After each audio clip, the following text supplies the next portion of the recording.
Hello, I'm Andy Schmuckler, host of this podcast, which is in quest of a name.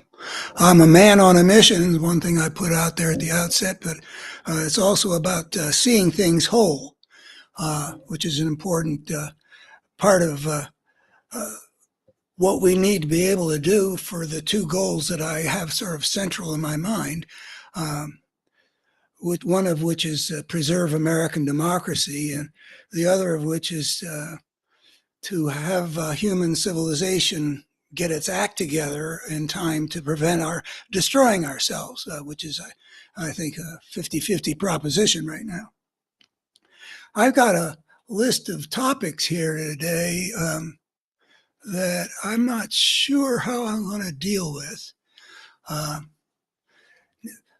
The two levels I suggested about saving American democracy and making human civilization something that can survive on this planet for the long haul are both represented on this list.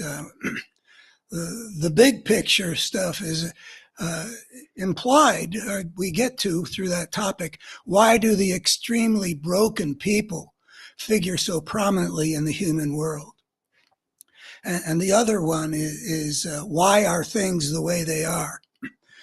But I feel kind of preoccupied at the moment with our immediate situation.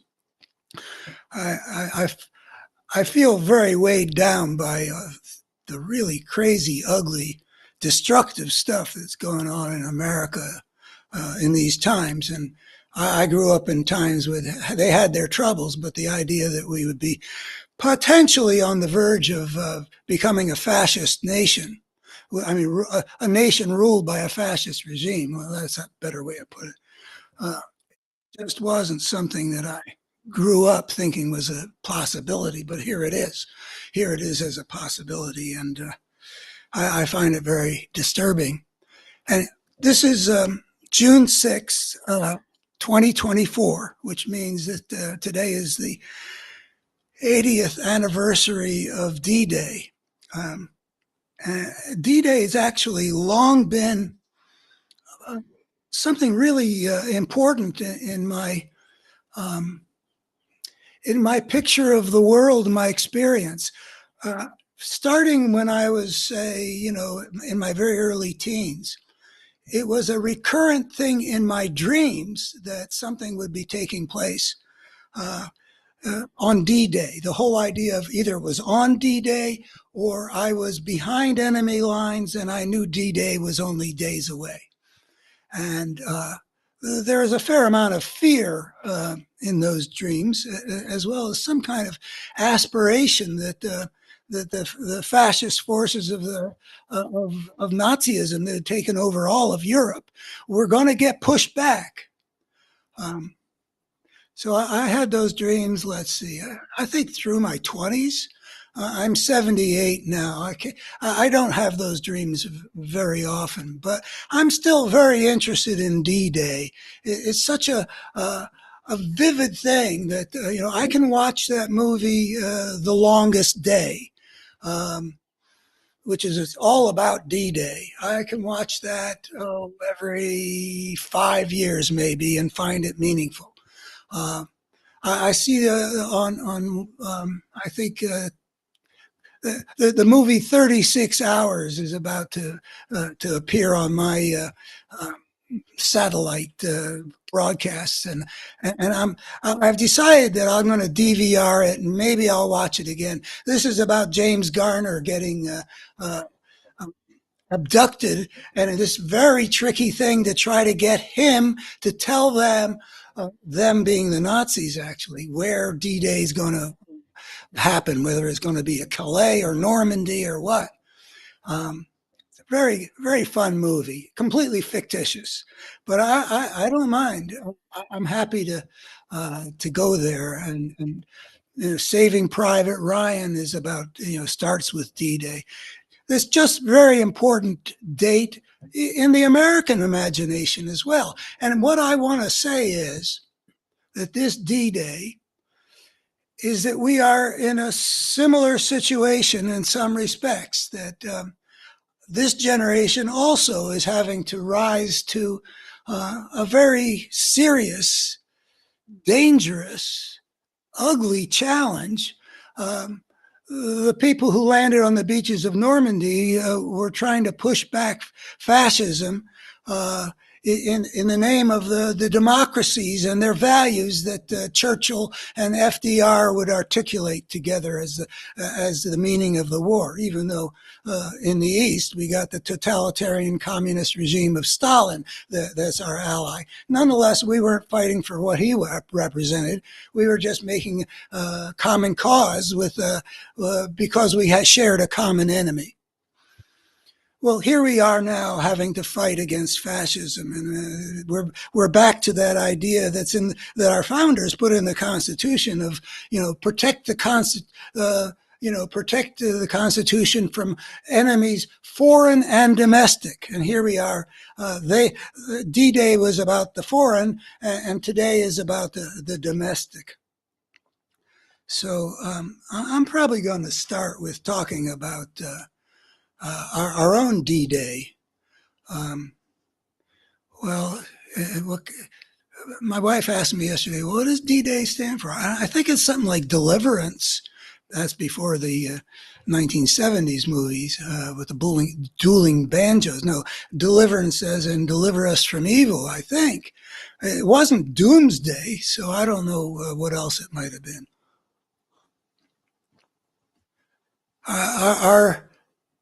Our day of reckoning is coming up in November. Let me get this retired and get me back into the picture a little better.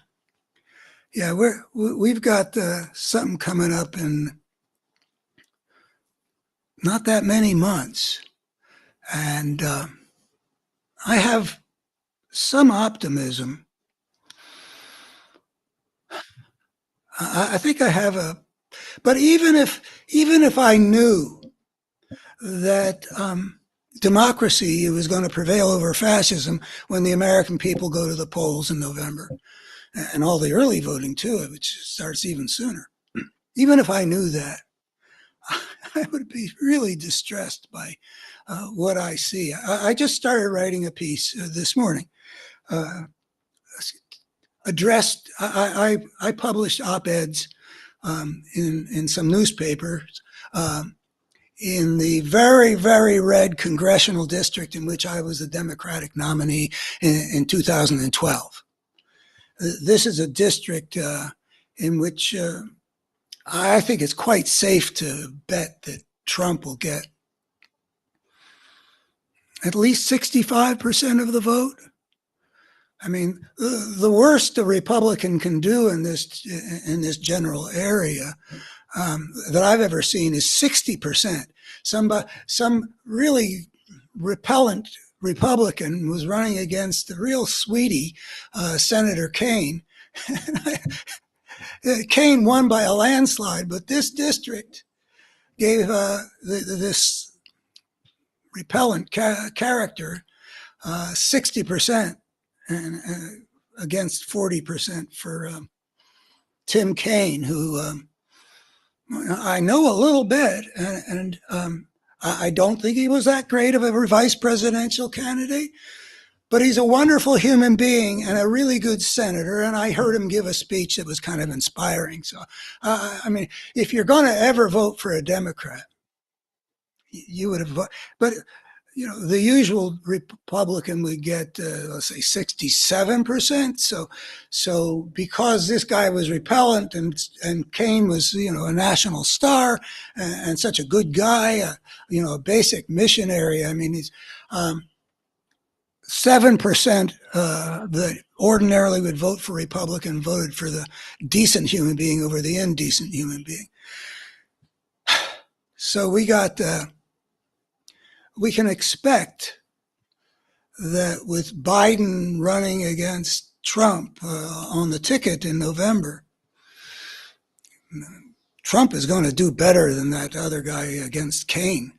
I mean, for one thing, people have been absorbing this demonization of Biden that Fox News and everybody else on the right has been selling. You know, the Biden crime family and stole the election and all that. It's just so disheartening. I know some at a human level, you know, a piece of that. And they're good people and intelligent people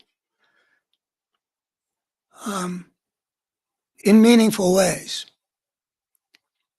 But I just started writing a piece. It's not even fully drafted, but would you believe anything?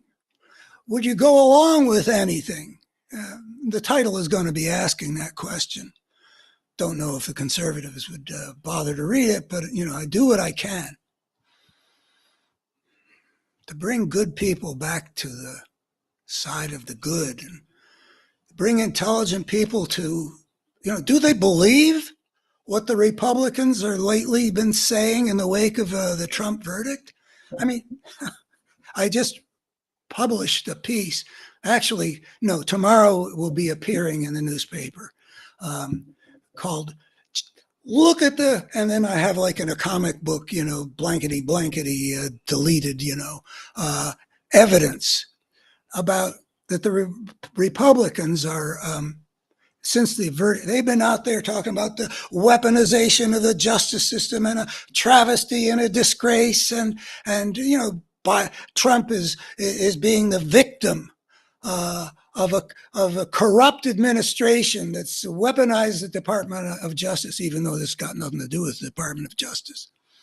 And I wrote I think, you know, if anybody bothered to think, I just lay out, you know, there's just overwhelming evidence that Trump is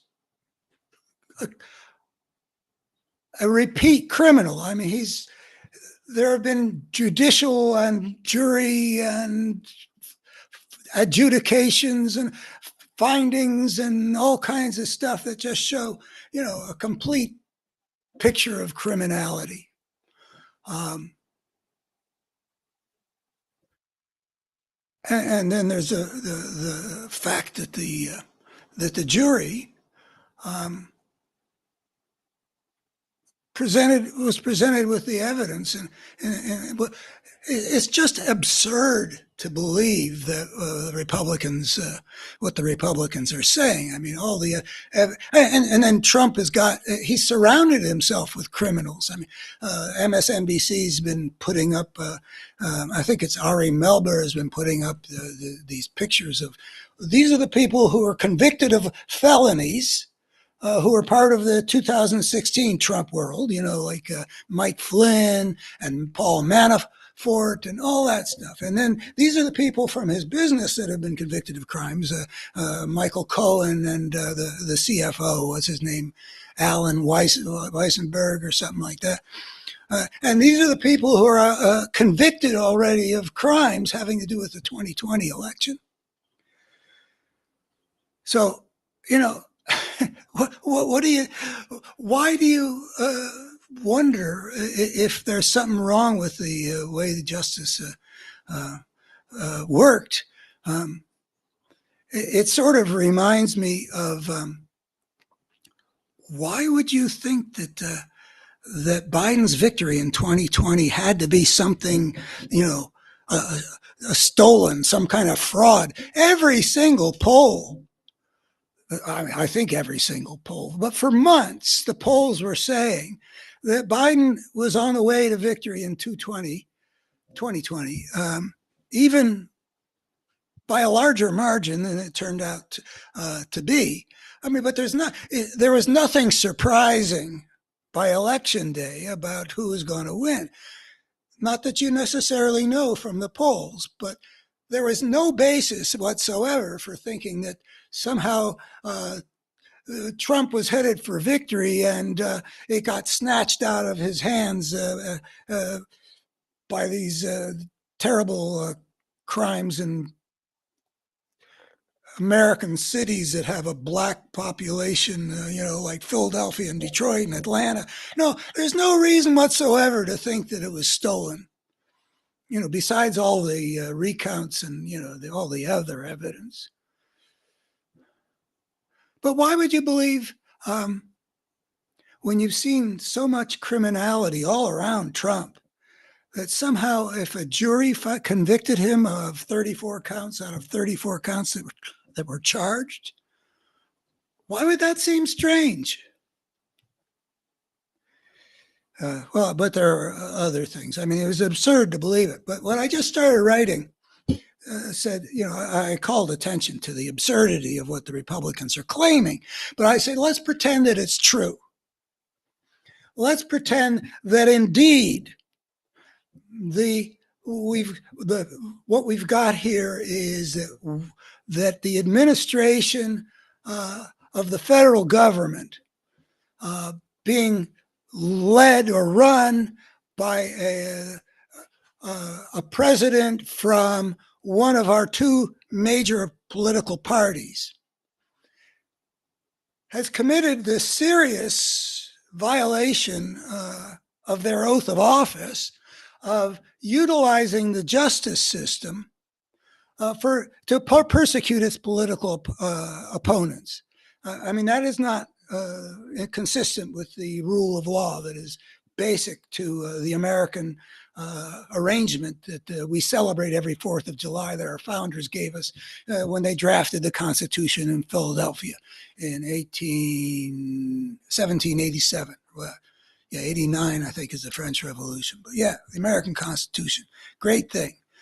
And everybody out there who's occupying any office in I think state or federal government has taken an oath to protect and defend that constitutional order. But let's pretend that this Democratic administration has violated its oath, overturned American justice by weaponizing it. If that were the case, what would a decent American political party, how would it respond? What would it represent itself to the American people? Well, it's quite obvious what a decent party would do. They would say this is a flagrant violation of the order that we've all taken an oath to defend. The rule of law is being violated.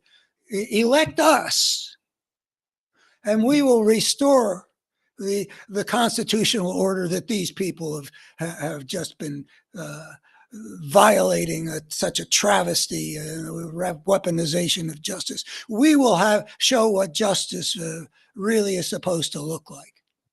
That is not what the Republicans are doing. They're doing just the opposite.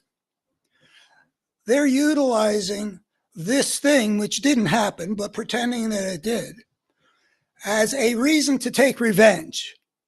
They're saying right out loud, Trump and his political sycophants and allies that jumped right up as soon as the verdict was in, as if they knew it was coming in, and they were just going to trumpet all in one voice, basically, this is a travesty.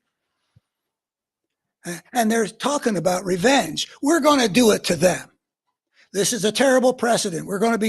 They're making a banana republic out of it. And if you'll give us power, we will continue to be a banana republic. And Trump is talking about prosecuting Biden out loud.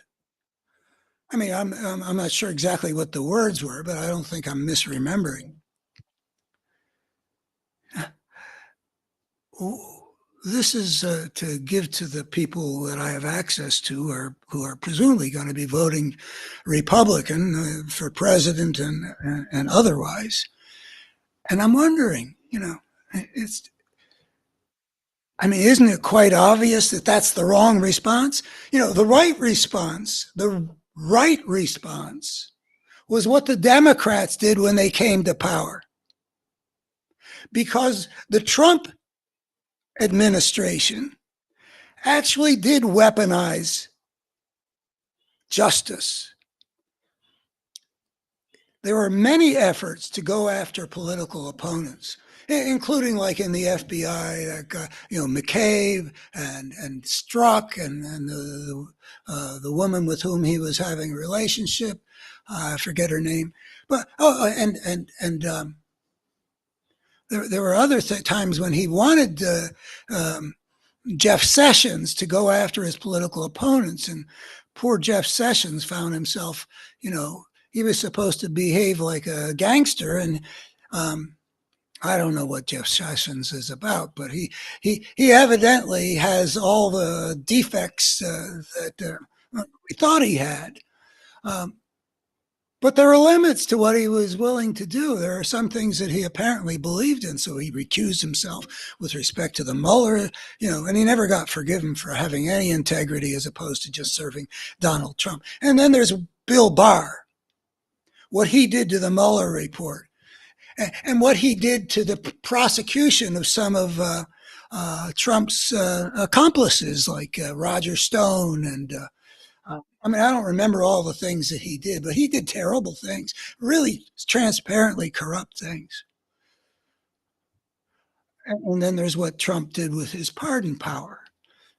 As soon as he loses the election, he starts rewarding those who didn't tell the truth, didn't cooperate with justice, by pardoning Roger Stone and Paul Manafort and some of the other people who had been convicted of crimes and had been good mobsters and not ratted out the Godfather. And then the Biden administration came in, and with Merrick Garland appointed Attorney General, who bent over backwards. That's part of the problem that we got, is that Merrick Garland's passion, I believe, when he took office was there had been such a corruption of the Department of Justice, in which he deeply believes those principles. I think he's morally profoundly committed to certain things. He thought that the way to restore the rule of law was to bend over backwards and show we are going to show neither fear nor favor. But they showed the fear of showing fear or favor. They went too far in they politicized the Justice Department, bending over backwards. Unpoliticized, they would have gone after Trump's crimes the same as they would with anybody else. They wouldn't have bent over backwards like they did in not investigating the insurrection for almost 2 years. They just did the foot soldiers. And then with respect to Mar-a-Lago, people have articulated the timeline, and oh boy, such kid gloves. People would say, if it was anybody but Donald Trump, he'd be in jail. He'd have been in jail, before the FBI, had conducted its had a search warrant to go to Mar-a-Lago and discover evidence of crimes, which they found in abundance. They bent over backwards all along, and I think that that's a mistake. It's a mistake to think that the Republican force, which is not the Republican Party people my age grew up knowing, to think that that force is going to respond in some better way in terms of reconciliation, in terms of building bridges again, and not inflaming our differences. It was a misreading of the nature of the force that controls the Republican Party today. To think that if you bend over backwards, they're going to be really grateful. It reminds me of Obama making the same misjudgment. There had been a trail of what then looked pretty serious crimes in the W administration, and torture, just to name one thing. And I don't. There's a book by federal prosecutor Elizabeth de la Vega, written like in the middle of the Bush presidency, or maybe like 2006 or something, outlining a whole lot of reasons why Bush the second should have been impeached. Well, uh, the problem is that when Obama came into office, he wanted to tamp down the polarization, the antagonism, which, by the way, was, and I'm in a position to say this because I live in both worlds, the antagonism was way, way more intense on the political right toward the liberal side than vice versa. I mean, we've kind of balanced things out by now, but part of the problem was that there was this unrelenting hostility that was building up on the political right, that the people on the liberal side were still saying, my friends across the aisle. There used to be friends across the aisle, but increasingly over the last 30 years, there stopped being any friends across the aisle. I mean, you can have a private conversation, a private relationship. I have some relationships with Republicans on a human level. But they align themselves with something which is acting like an enemy. So stop talking about them as your friends across the aisle. Recognize when you got enemies and deal with enemies the way you got to deal with enemies. Well, anyway, Obama takes the oath of office to see that the laws shall be faithfully enforced. I think that's the language in the Constitution. And then he says he's not going to investigate or prosecute anything that happened in the previous administration. We're going to look forward, not backward. Well, the rule of law is about looking backward. And unless we can get into some kind of world like in Tom Cruise and Steven Spielberg's Minority Report, where they punish crimes that haven't been committed yet, you always got to look backward, or you're not going to enforce the law. So make sure that the law shall be faithfully enforced. Well, you just took an oath to look backward. But again, it's that bending over backwards thing. Obama bent over backwards in the hopes that there would be more peace than, he could see the intense division that had emerged in America. I trace it back to Rush Limbaugh and Newt Gingrich in the early 90s that this is developing, but it definitely intensified greatly with the W administration, which cultivated it. If you look at the 2002 election and what George Bush did for political advantage in that election with respect to the war on terror, you look at that and you can see, oh, okay, this was a party now that was interested in division, was willing to sacrifice the national unity that 9/11 had created by essentially politicizing the war on terror in a very ugly and dishonest way, by the way. By the time Obama took office, the Republican Party had become one where bending over backwards meant appeasing, and appeasing this very destructive spirit that had taken over since the first Bush administration. That meant encouraging it, empowering it. Obama should have simply said to his Department of Justice, he had Eric Holder, I think, from the beginning. He should have said, with respect to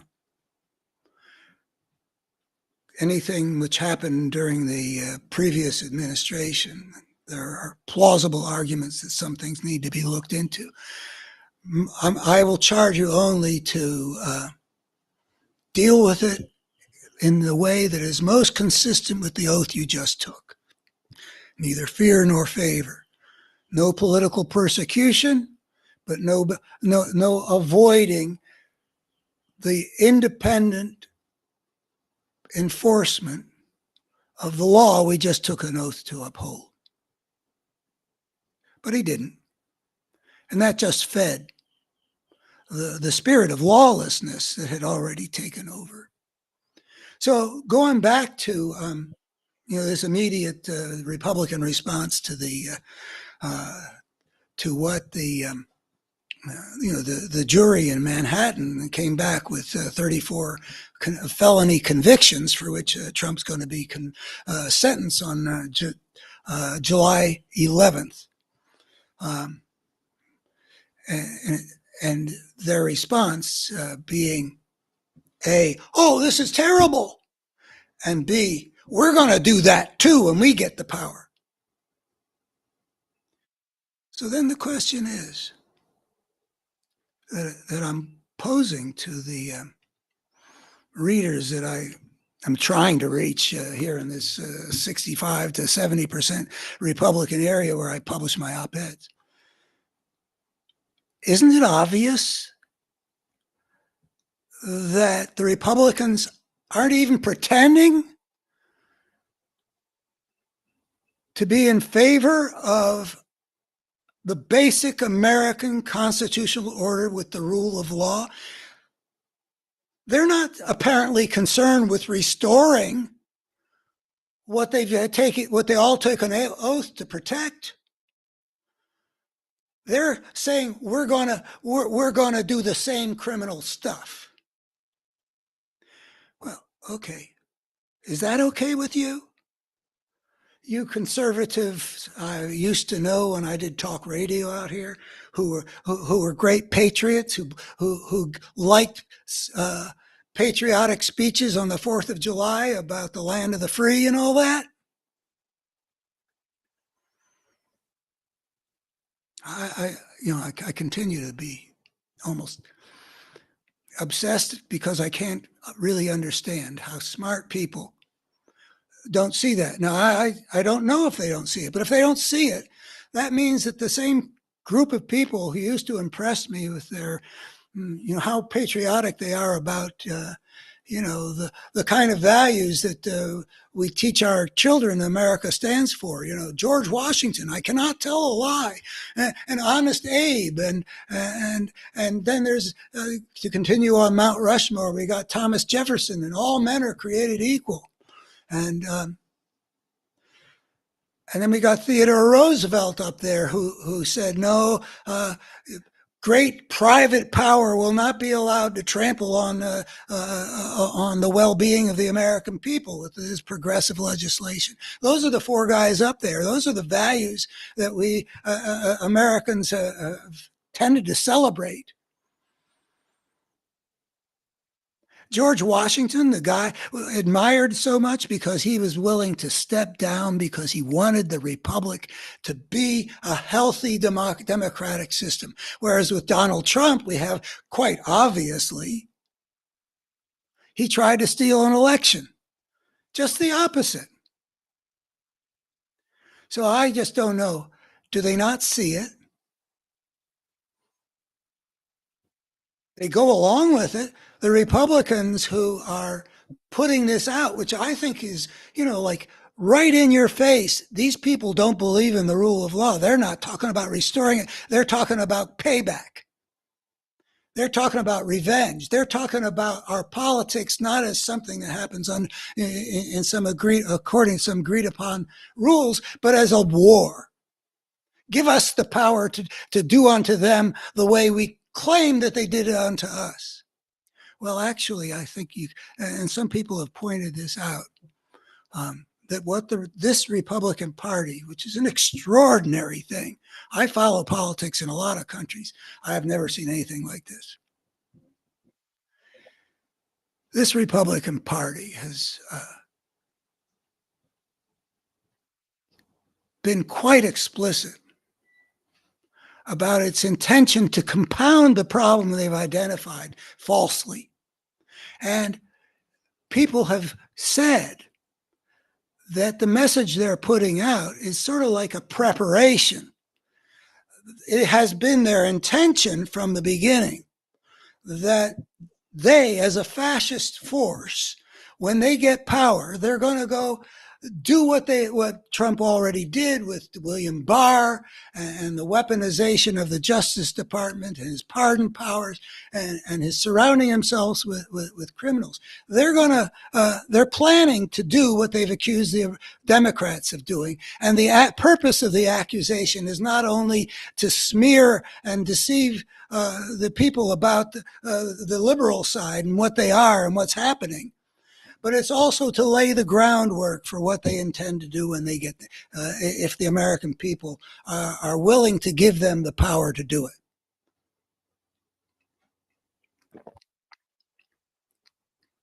And I'm just going to put that out to my readers in the best way that I can. I don't make any claims about how many of them read me or how much impact I have. I just do what I can do. That has been the only way I've been able to survive all my passions to make this world less ugly. Damn it! I mean, I can hardly watch some of the news these days when they keep on putting the Republicans up and talking this way about the judge and ignoring the jury for the most part. But the legal people that I've heard who watched the trial really up close said this was a textbook case of how the whole system is supposed to work, and this judge did a model job of being a judge. I mean, there's no evidence whatsoever. I mean, it's true that the Manhattan case was legally somewhat inelegant because of the two components, and you got to find that they did this thing, which would be a misdemeanor, except that they also did it because they were trying to hide this crime, and the two together make it a felony. That's confusing. What I wrote an op-ed about the trial. I said, I doubt if 1 in 50 Americans at the end of this trial, where Trump is going to be convicted, I said, would be able to explain exactly what the crime was in terms of the law. But the trial, nonetheless, was showing some important things. And if I were if the leader of my party had just gone through a trial in which there was all this testimony, putting aside what how you apply the law to all this stuff, and you got David, aptly named Pecker, in this meeting with Donald Trump and Michael Cohen, concocting this plan and producing this this disinformation, withholding bad information about Trump and putting out complete smears of his opponents. Anyway, it's a picture. I said in an earlier op-ed, it's a picture of a cheater. He cheated on his wife. You got Stormy Daniels' testimony, and you get the sense of this man. Who would want to be supporting this man? Yeah, and you add to it the E. Jean Carroll thing, that a jury was persuaded. What's going on? Why is it that somebody like this, that shows what a human monster we've got here, why would people give him their support? I mean, that is the foundation of the whole thing. The only reason the Republican Party is behaving this way being, oh, we'll do anything that Trump wants, so long as we don't get punished by Trump by turning the Republican base against us. That's what goes on in the Republican Party. If they could be rid of Trump, they'd rather be rid of Trump. At least the powers that run the country, the party. but the people insist. And then I'm trying to understand the people. They're willing to end the political career of anybody that Trump tells them to end the career of. He's shown that he can do it. Liz Cheney, that guy Stanford from years before in South Carolina. And I think here in Virginia, we're about to lose an incumbent, Good, not aptly named. I mean, he should be named, David Pecker or something. But Good, representing the 5th District of Virginia, way right wing, but he backed DeSantis in the early primaries. No, you do not go against the godfather of this mob. He's so unforgiving that he's even expressed hostility toward the Nikki Haley voters, the 20% that vote for Nikki Haley because they really don't want Trump. He cannot forgive that. This guy is a real piece of work in all the negative senses. But the base wants him. I've been trying to understand that for a very long time. It's very troubling to me and puzzling. I make claims that I understand a lot of this and that, but I like to be equally open about. I've worked really hard to understand how the intelligent, good people that I used to know have become part of this Republican base. So the Republicans in this instance with this verdict are showing that even if what they were saying wasn't just complete BS, which it is, they're showing who they are. They're people who don't care about the American values that the conservatives always used to say that they really revered. Do they not revere them anymore? How do you get somebody who say in the mid 1980s when Ronald Reagan is saying it's morning in America, and representing himself as having these basic, small town patriotic American values. How do you get that guy at this point to be supporting somebody, a political party that, first of all, you should see they're just attacking the rule of law, that they have made themselves accomplice in this, rather than respecting what the system, working exactly the way it's supposed to, has done. They're lying about what has happened. They are. What's the word people are using about the Republicans these days? That they're basically trashing American institutions, teaching people not to trust them, not to value them. I mean, there's some really big, deep stuff going on here. We got fascism going on. And part of the deal is don't trust the outcome of elections. There's too much fraud. Their immigrants are voting, for crying out loud. Things are being overcounted. Trump votes are being turned to Biden votes. All kinds of things for which there is no evidence whatsoever.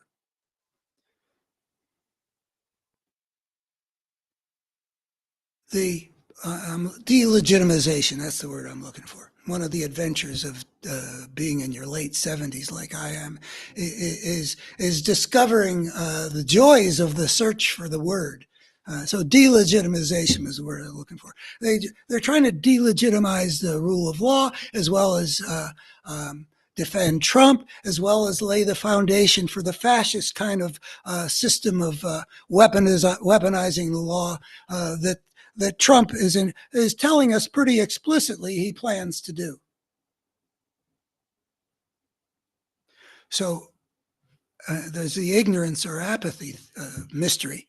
Which is worse, ignorance or apathy? In this case, ignorance is somehow, even though it's really obvious that if you're saying you're going to do the same thing that you're complaining about, That is not what the oath of office is. That's not what a good American must stand for when he runs for office. You take that oath. That's what we need. We don't need a second retaliatory system of injustice. We want American justice with liberty and justice for all.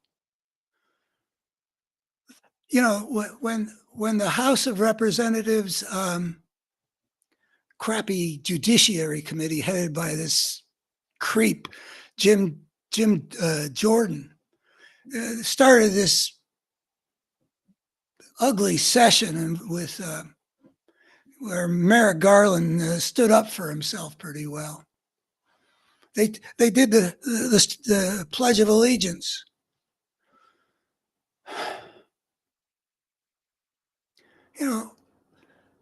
The republic for which it stands, with liberty and justice for all.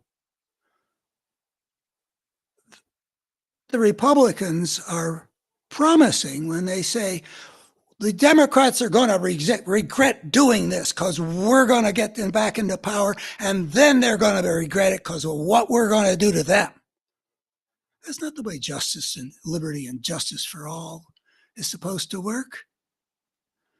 That's not the America that our founders made an attempt, a good faith attempt, partial, it's true. I mean, you come out of a broken world, you're not going to be completely whole from the outset, so you're going to have things like propertied white males. But, you take steps forward the way you can. We celebrate the Magna Carta. It's one of the foundations of the society that we're trying to uphold and defend now. The Magna Carta only gave rights to a handful of people and to the feudal lords. I mean, I don't know what their, exactly what the language would be, but there was the king, and then the Magna Carta compelled the king to grant certain rights to the aristocracy, which are basically a feudal order of the descendants of conquerors. But now power at the top is a little bit checked. Well, if we're going to celebrate as a step in the right direction what the Magna Carta did, it makes every sense to fully respect what the framers of the Constitution did, even though they weren't giving black people the right to vote. I don't know. I mean, was there such a thing as maybe black people could vote in the North if they were free. I don't know what the deal was, but women didn't get the right to vote for what was it, 140 years or so. And then there's extending to every other white male besides the ones that are propertied. You start where you got it, where you can start from. The attitude of the aristocracy, and I would be interested in finding out what the conversation was like and who was participating in it in Philadelphia when they decided, propertied white males having the vote.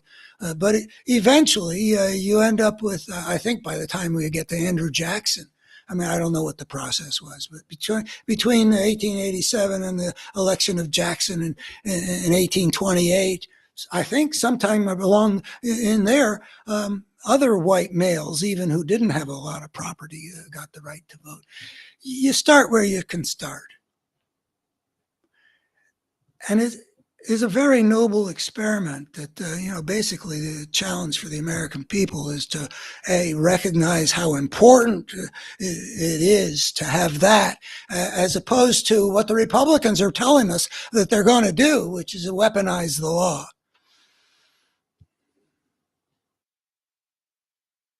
I don't know how many people out there don't really care about that. It's hard for me to imagine that the people that I'm trying to reach with my op-eds don't still believe in the American Constitution. The Republicans that I know, I have a couple of couples that we have a friendly relationship on. We get together with the agreement we don't talk politics. and they're basically good people. And the guy I have the most relationship with, is really highly patriotic in all the old-fashioned ways. He had a military career, and he goes to grave to Memorial Day observances. He's a there's no way I can imagine that he would want to have anything to do with a party that he recognized was betraying the American basic values that are embedded in our constitutional order. Yet he's not made a break from his party. I don't think he's going to vote for Trump, but it should be enough to see what the rest of the party is. It's not like it's not. I mean, even Mitt Romney and Susan Collins came out with nonsense about this Manhattan verdict. Don't they know better too? I wonder about how people's minds are working, and then how their consciences are working. Because Mitt Romney either knows better than what he said, and Susan Collins too, or there's some kind of stupidity that's crept into the political culture that's able to disable intelligent people from seeing what's obvious. I would think that not only would I find it obvious that my political party, in response to this, that either they're lying about the verdicts, which they are, or they're right, but showing that they are fascists in their approach to the American order in violation of their oath and contrary to liberty and justice and all. Okay. One or the other, or some combination of the two. That's where my thinking always gets stalled out. This friend of mine is probably going to not have any trouble voting for other Republicans on this November ballot, whether he votes for Trump or not. But it's clear that the Republican Party is almost completely subservient to a human monster who's promising us a fascist way of wielding power, and aligning ourselves with the world's most ugly fascist of the moment, Vladimir Putin. Why would you vote for? Does he not see that it violates his own really deep patriotic values? That's the ignorance. And then there's the apathy. Does he see it? Does he see that almost the whole Republican Party has done this, is supporting what Trump represents, that are willing to do, except for like Liz Cheney and Adam Kinzinger, who are willing to honor the principles and basic American values and honor their oath of office, even if that cost them their position, which it did. So the Republican Party consists of a whole bunch of people who are willing to put subservience to a force of fascism above their oath of office. How could a patriot not see that? And how could a patriot go along with it if they saw it? That would be the don't care, ignorance and apathy. Well, anyway, we get to see a lot of ugliness these days, and it's not hidden. I spent, 15 years trying to show that ugliness was rising, but it was hidden a lot. I mean, George W. Bush was able to persuade a lot of people on the political right by that time. Though I don't think he was as honorable a man by a long shot as his dad. Just a generational thing. I mean, his dad had his issues too, but he didn't. His guy said about the Dick Cheney that was working as a VP, almost president in the Son's administration. Scowcroft said, "This is not the Dick Cheney I've known for 25 years." So there's a Dick Cheney who was Secretary of Defense for the father, and he becomes a vice president for the son, and something seems to have changed. Something changed in the Republican Party over that period of time. The presidency, the Republican Party of the first Bush was a normal American political party. By the time we get to the second Bush, it was not. The Democratic Party was weak and blind. So I always say, I always want, even though I'm fixated on the ugliness and I'm trying to understand some stuff that seems incomprehensible on the right, the only reason we really got to worry about this is the liberal side responded completely inadequately to the challenge when it came out. It was rising in the 90s, and I had radio gatekeepers telling me, and I was focused on radio, Rush Limbaugh's audience isn't our concern. Hey, we're all in this together. That's what a democracy is. If you get a lot of people whose minds have been somebody's poured a lot of toxic stuff into their minds day after day, 3 hours a day, Rush Limbaugh on the radio, 20 million ditto heads, and nobody's contesting it. No, I wanted to contest it.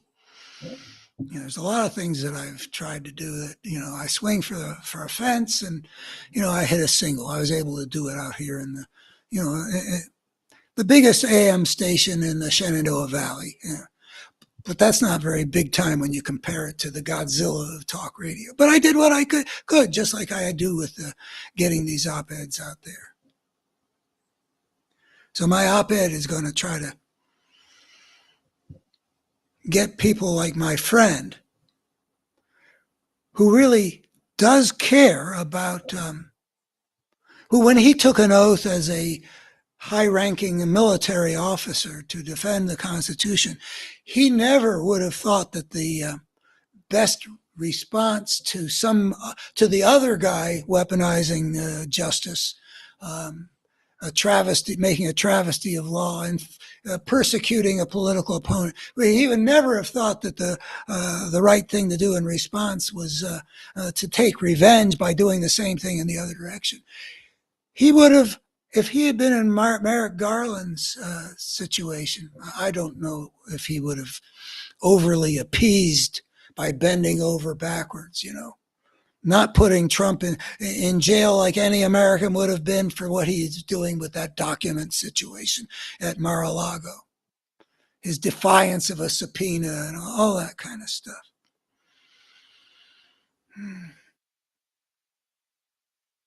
So I put out this thing. First of all, it's a lie. And that lie is a profound sin on the part of the Republican Party and it pervades almost the whole party.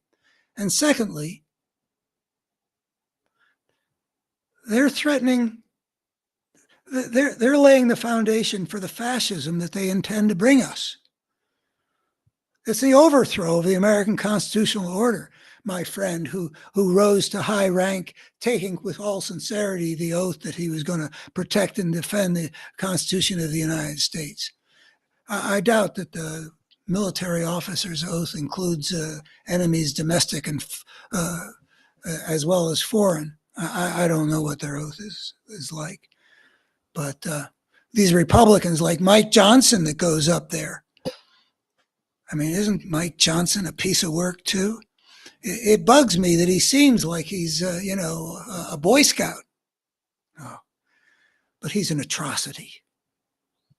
Surely he knows better than what he's saying. And if he knows that, then he is virtually a traitor, not in a legal sense, to say what he's saying. Okay, enough about all that. Let's go to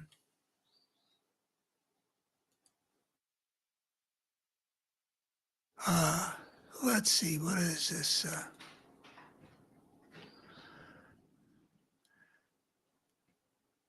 Gee, did I not put that other one up about why are things the way they are? Why do extremely broken people figure so prominently in the human world?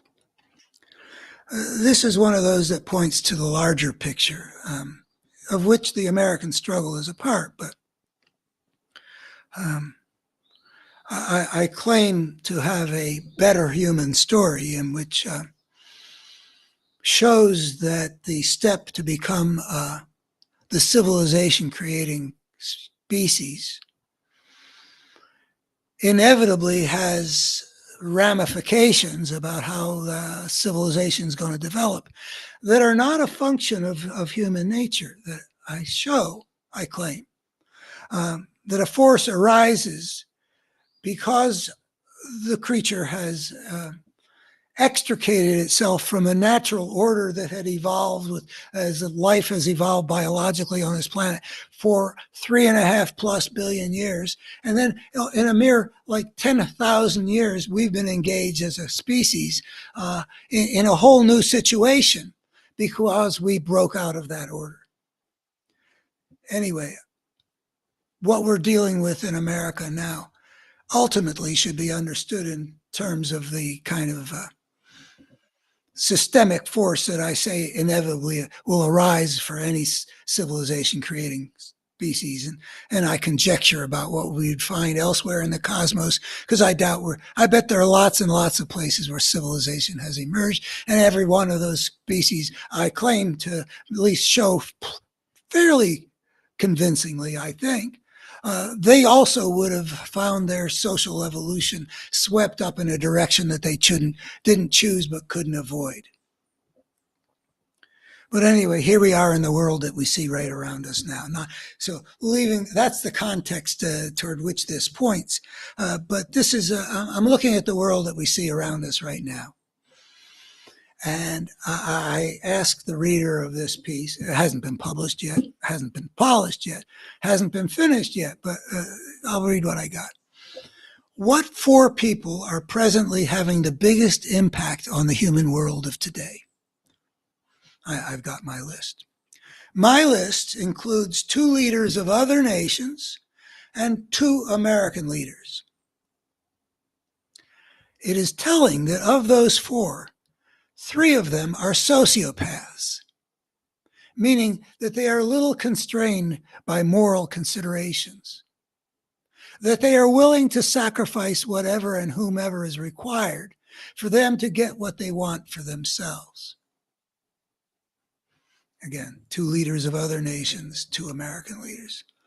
2 of them I'd call, without hesitation, human monsters. Then consider, what proportion of the people you've ever known have been human monsters? Any? Not I. Yet half of those now having the most impact on our world are also so deeply flawed, so governed by morally indefensible impulses, that they belong on the list of other human monsters that we've known about, like Stalin, Hitler, and some of the worst of the Roman Caesars.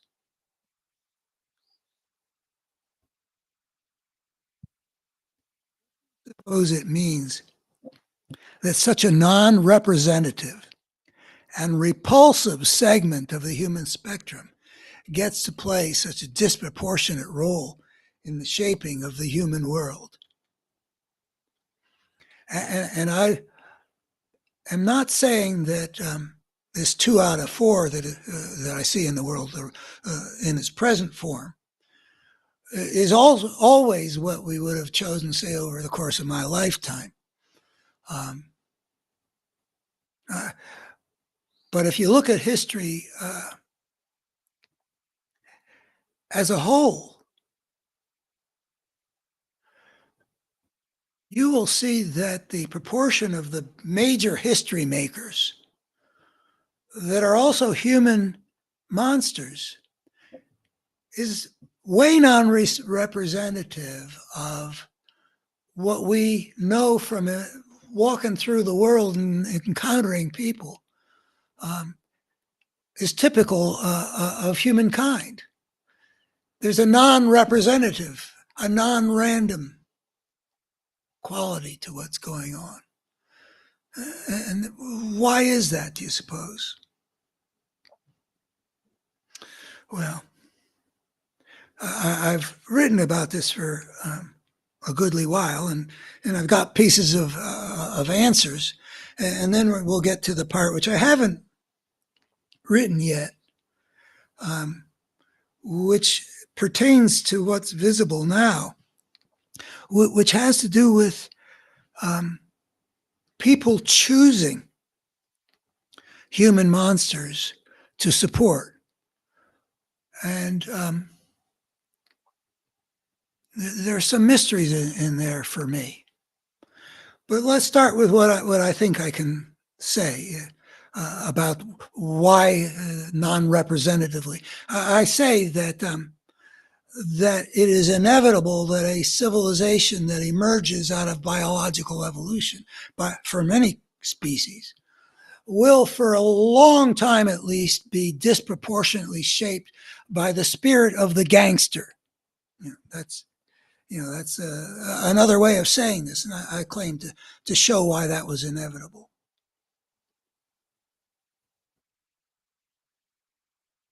One factor is that some of the worst people that are successful in gaining power,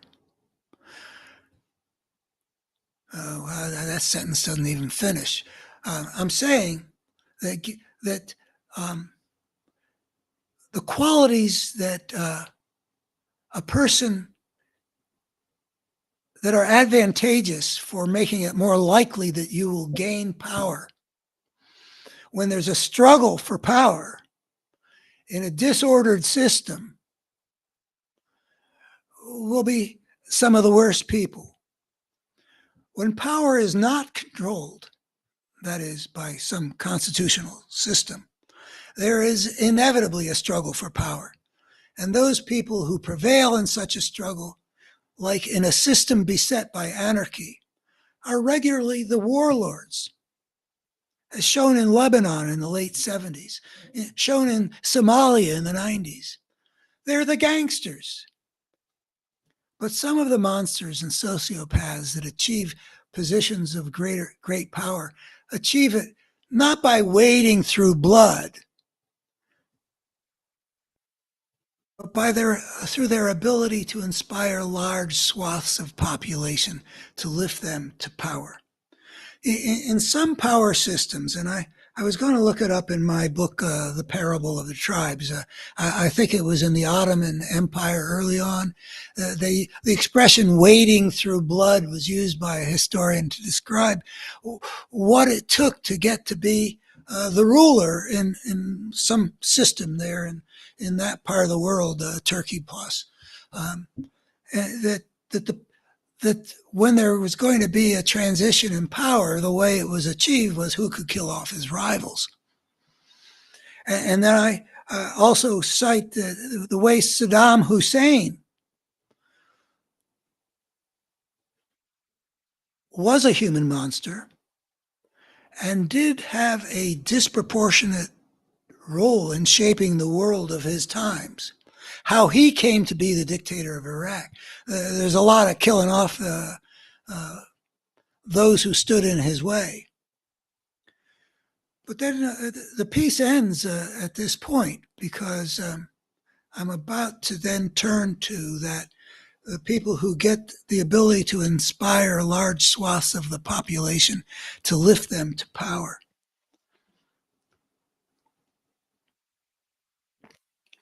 And I think about the world of cult leaders. The concept of a cult is one that's thrown around a lot, and I think it has good and important potential. But I don't think there's enough clarity about what constitutes a cult and what doesn't. Was Jesus at his Last Supper, surrounded by his 12 disciples, a cult? Can there be a cult for good as well as a cult for evil? I think that when we talk about who has enjoyed a cult of personality, by enjoyed, um, well, Hitler for sure, um, Mao for sure, though I don't know when that emerged. I don't know that he had a cult of personality before he became, after winning the revolution in 49. Was he already sort of half divine? Certainly by the time of the Cultural Revolution, which is almost 20 years later, his little red book and, sayings of Chairman Mao and stuff like that, he may have just gotten himself to power by less, charismatic. Uh, Charisma is an important part of this.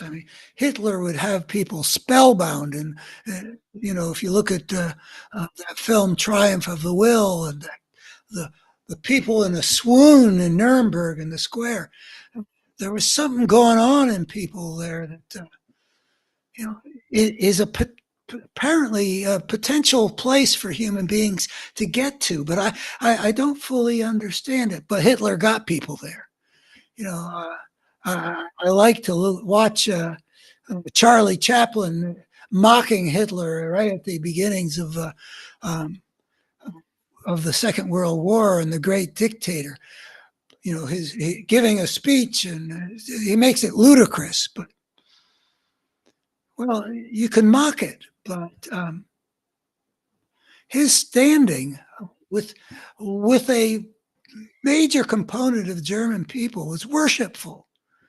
There's a biography of Hitler called "The Psychopathic God," and there's the issue. Well, there's a lot of issues. Fascinating world we live in. But why would people make a god out of a psychopath? The psychopathic God that people were swooning and were willing for years to go around and treat him as if he was omniscient. You couldn't contradict Hitler.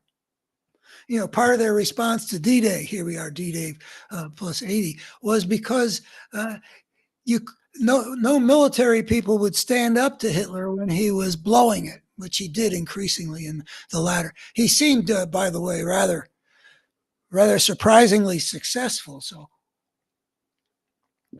part of how he got that kind of status was that he proved himself correct in thinking how the Western powers would react to this or that, and the capacity to take on the Soviet Union looked pretty good for a while. Anyway, but the people he was like a god to the people, and something similar but to a lesser extent took place with Stalin in the Soviet Union. And so I don't fully understand what it is that happens in the people's consciousness that makes them members of a cult of that kind, where you've got somebody who's really, really broken, very, very far from what we would want to have represented in where the people would give that kind of power to somebody. Well, I would rather it be, somebody who says, love thy neighbor as thyself, rather than like Hitler, invade thy neighbor at will. Deutschland über alles, Sieg Heil, master race. Even as you do to the least of these, my brethren. So, okay, that would be good. But how come so many of those people? Like Mao is a monster. I didn't always know that. But apparently, behind the scenes, in addition to some of the disasters that he inflicted on his society with his great leap forward and the massive starvation of the country, and then the Cultural Revolution and all the injustice and waste that caused. he was very destructive. They were all destructive of their people. And yet their people took them in as virtual divinities. Uh, the word divinity, it reminds me. I'm watching a movie from the early 1950s called Quo Vadis. And Caesar in this case is Nero. Uh, Whatever the actual history is, it's come down to us that he was responsible for burning Rome. He fiddled while Rome burns. Anyway, Peter Ustinov, I think, wins an Academy Award for this performance of this guy who insists on everybody calling him divinity. What is it in human beings that would make it, if you made a list of all the people who have had a cult of personality form around them, just terrible, terrible people. How does that happen in human consciousness? And how does that capacity arise? My sense is that if you went back through the origins of our species and followed us from the time of the primates and into separating from the chimpanzees 5 to 7 million years ago, and then increasingly move in the direction of culture, so that in the last 700,000 years we're becoming increasingly cultural, and we're still living in hunting-gathering societies that are like primate bands, that are basically egalitarian. I don't see how you would, whatever that capacity is that would make a cult form around somebody like Mao in the way that got formed, and like Hitler in the way that got formed, and Putin you could have put in there. I think you could say he's got the cult of personality, bare chested on a horse, all that stuff. He's done what he could to boost himself up. And Saddam Hussein definitely had a cult of personality. And I don't know if Pol Pot in Cambodia, which is another human monster, did he have a cult of personality? I don't know enough, or don't remember enough. But there are a lot of monsters there among the people who had I can't imagine why would we have that capacity when we were hunting gatherers for up until just 10,000 years ago? How did that capacity arise? Is it a function? By the way, I'm asking this question because my theory about how things are would have it be some of a fruit of some of the way that civilization inevitably broke us.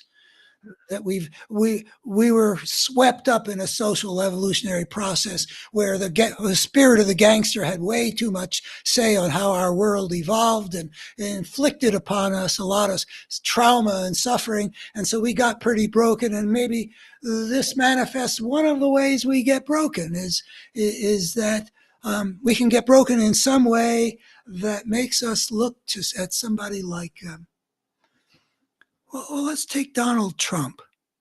I mean, this is another mystery that I feel like I can see that he has a real hold on a lot of people, my fellow Americans in the tens of millions. But I don't understand what they see that they would respond to it that way. I mean, I watch movies. I love to see beautiful women on the image of beauty in general thrills me, and there's nothing more thrilling to me, wired as I am, than to see a beautiful woman. I saw recently Sabrina with Audrey Hepburn. This is just a few years after she made Roman Holiday. I think she's something like 22 or 23. She is just radiant. How do you get people to be attracted to the ugly? I can see sometimes why some people will think some woman is extremely beautiful, but not my type. But in the case of Trump, um, it's not like I can see the charisma. I can see how like I can watch Triumph of the Will, Lily Riefenstahl's amazing documentary to sell Hitler and Nazism as a thing of beauty. I can see the beauty that she captured. I don't think you could make a documentary of any kind, even if you were as talented as Lily Wiesenthal, if I can remember her name correctly, Triumph of the Will, made of Hitler. There is never a moment where I see beauty in this guy or charisma. He is continually making himself ugly, a channel for ugly things to go out into the world and make the human world more broken. I'm never inspired by words that he speaks to envision and honor the good or the true. It took me a few years, but I realized eventually that if there were ever reasons to listen to what Trump said, and there are reasons, it's never for getting something of truth value. I mean, truth, he's completely indifferent to the truth. I've never known any human being for whom that's so clearly the case. I mean, I've had other presidents that I felt were basically liars or fakes. Richard Nixon, would you buy a used car from this man? But you could listen to Nixon talk about some things, like at a press conference or something like that. And you could see an intelligent man trying to say things that are true and worth saying some of the time. I never get that with Trump. It's all got to do with serving his purposes, which are always completely selfish. So I do see that he's got charisma because I see the effects. But I don't see what the vantage point is in the minds of my fellow Americans, that they look at him and they say, I'm going to give him my fervent devotion. I've written stuff to try to explain it. I'm not going to say I don't have anything to say about how that happens, but I think that one of the places we got a more complete understanding of the human world might entail is to understand the psychological state in which a lot of intelligent and good people can get thrilled to give their fervent support to a guy like Trump, or a lot of intelligent and otherwise probably pretty decent people in the Bavarian countryside that, like we see in that great scene in Casablanca, they could. I lost my way. You probably could see where I was going, so we'll just leave it at that.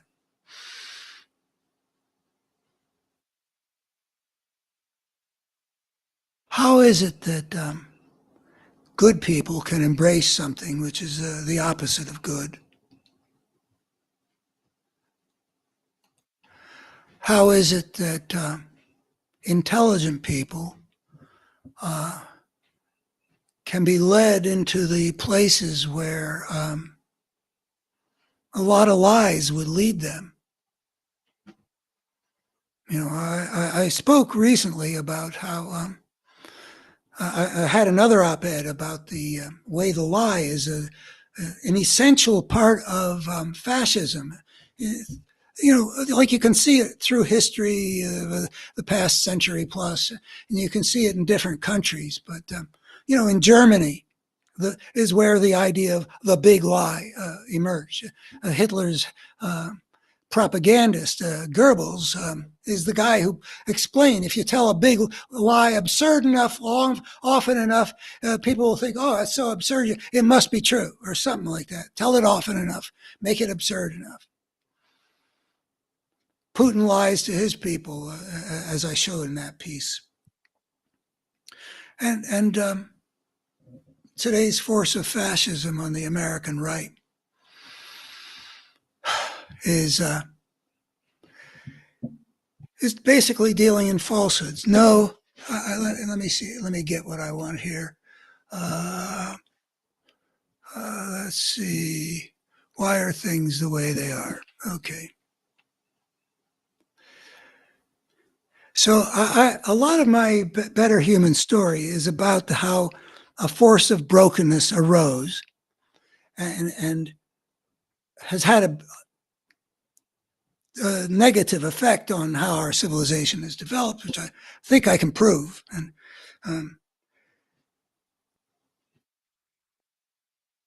And that the nature of the challenge that we face as a species is to understand the situation we're in, which has got to do with some of the implications of our breaking out of being the only species that in 3.5 billion years that could do what we did, which is to extricate ourselves from the niche in which we evolved biologically by inventing our own way of life. Because we're so creatively intelligent, we were able to achieve something which actually inadvertently unleashed a force. Like it's a little Pandora-esque. We opened the box like Pandora did and out flew this social evolutionary force that, as a result of which, a lot of brokenness entered into the world. And I spend a lot of time looking at how brokenness operates in the human world. And I was just talking about, well, it seems as though you can probably I'm imagining that hunter-gatherers would not be emerge into a state of consciousness that would make them subject to a destructive cult leader, a human monster leading a cult, Jim Jones, Jonestown, drinking the Kool-Aid and all that. I'm thinking that happened only because human beings have been broken because of the force that we unwittingly unleashed 10 or 12,000 years ago.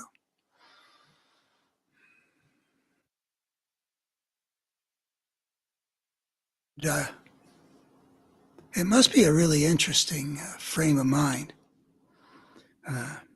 I've tried to use the hypnotic state to explain it, and it probably does explain it in part, but in any event, there are a lot of ways that brokenness operates together as a coherent force that consistently works to make things worse. And one of the ways it does is it takes a force of brokenness, which is represented by a potential charismatic cult leader like Hitler or Putin or Trump,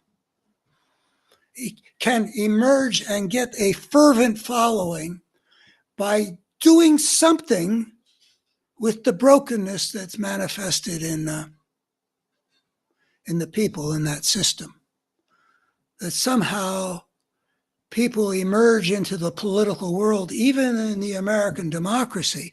And I think that what I think my work has done, observing this, I've written about this since the early 90s, that there was a cumulative process whereby people were getting certain aspects of brokenness that is part of the human world exploited by a force of brokenness, which is now manifesting itself as pretty naked fascism.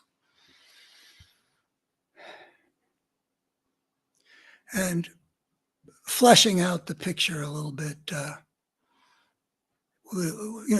it would be nice to be able to say, well, here's the hypnotic state, but I think human consciousness is really kind of hard to understand. I mean, just looking at myself and my own moment to moment experience, I mean, there's just so many places that you can occupy, and people who've had different life experiences were born with a different hand of DNA and are shaped by different cultures.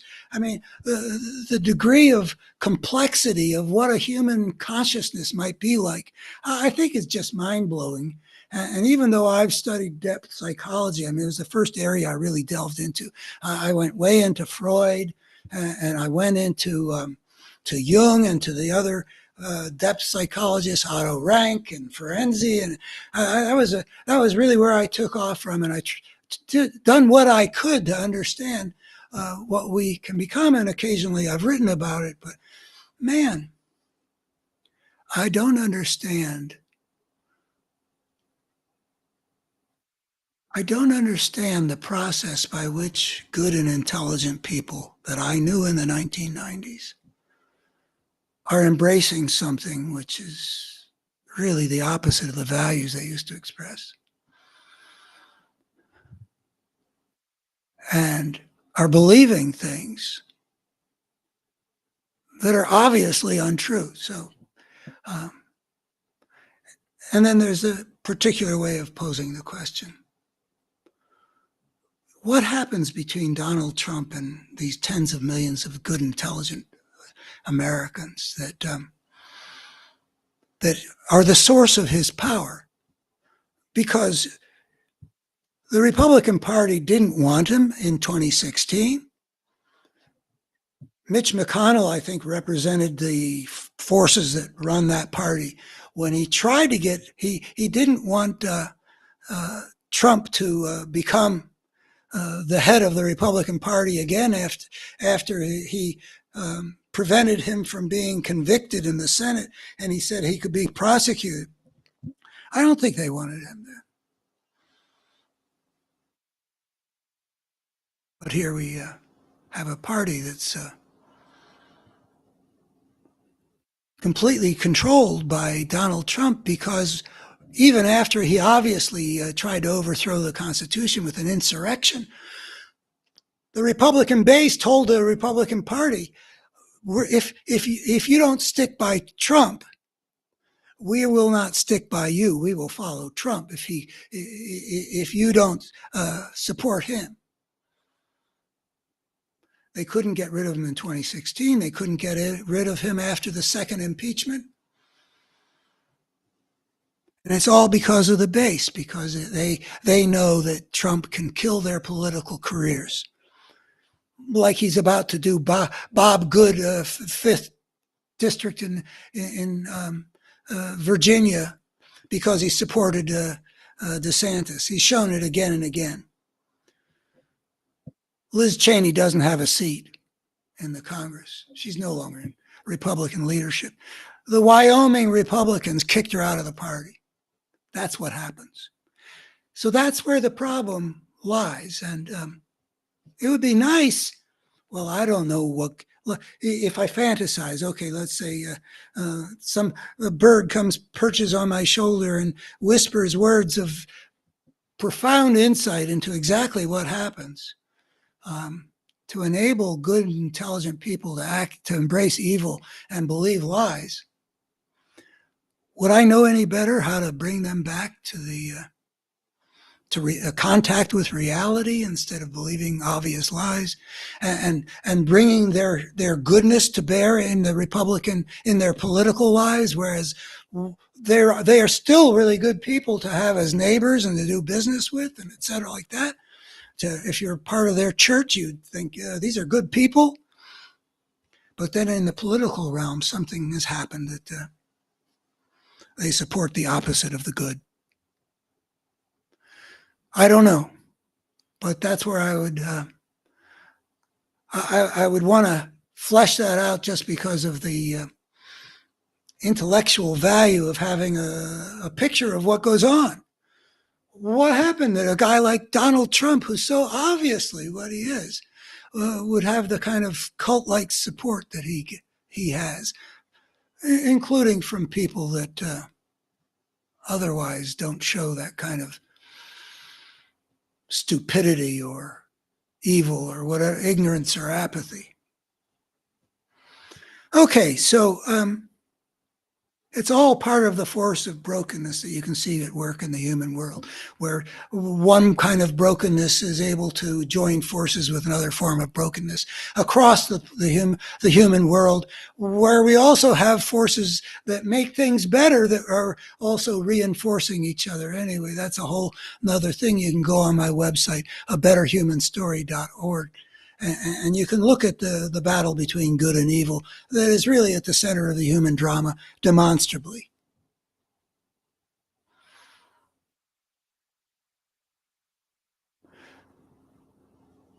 A better human story is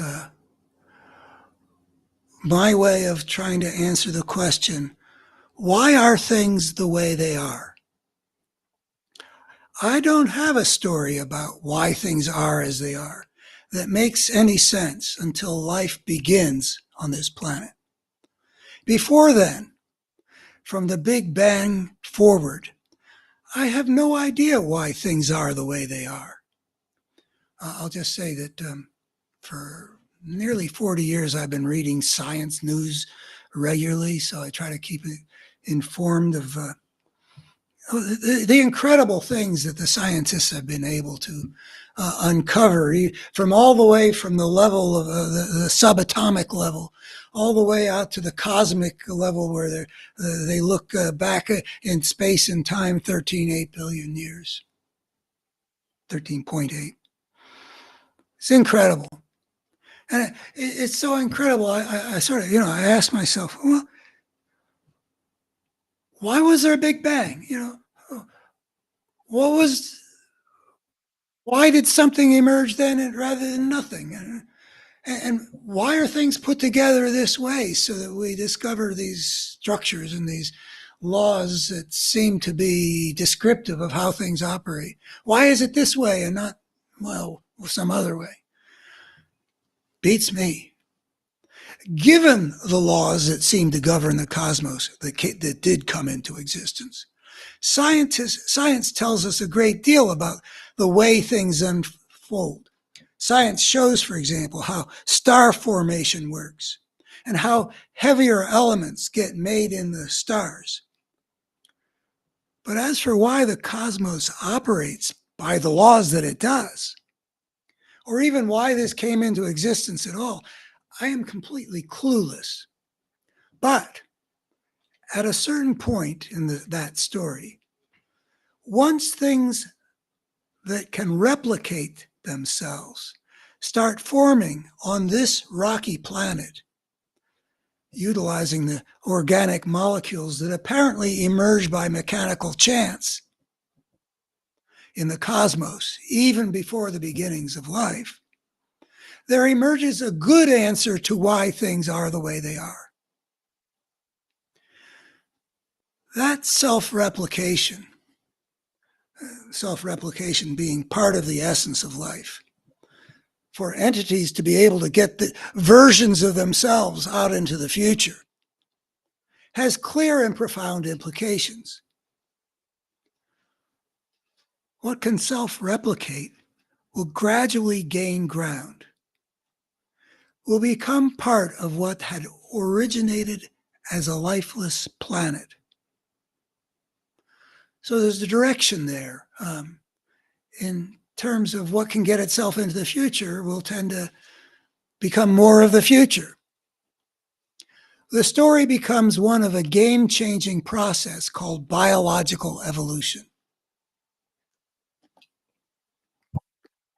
Whatever the initial mechanisms of self-replication, a process naturally emerges in which inevitably the future will tend toward whatever can survive to pass its design into the future.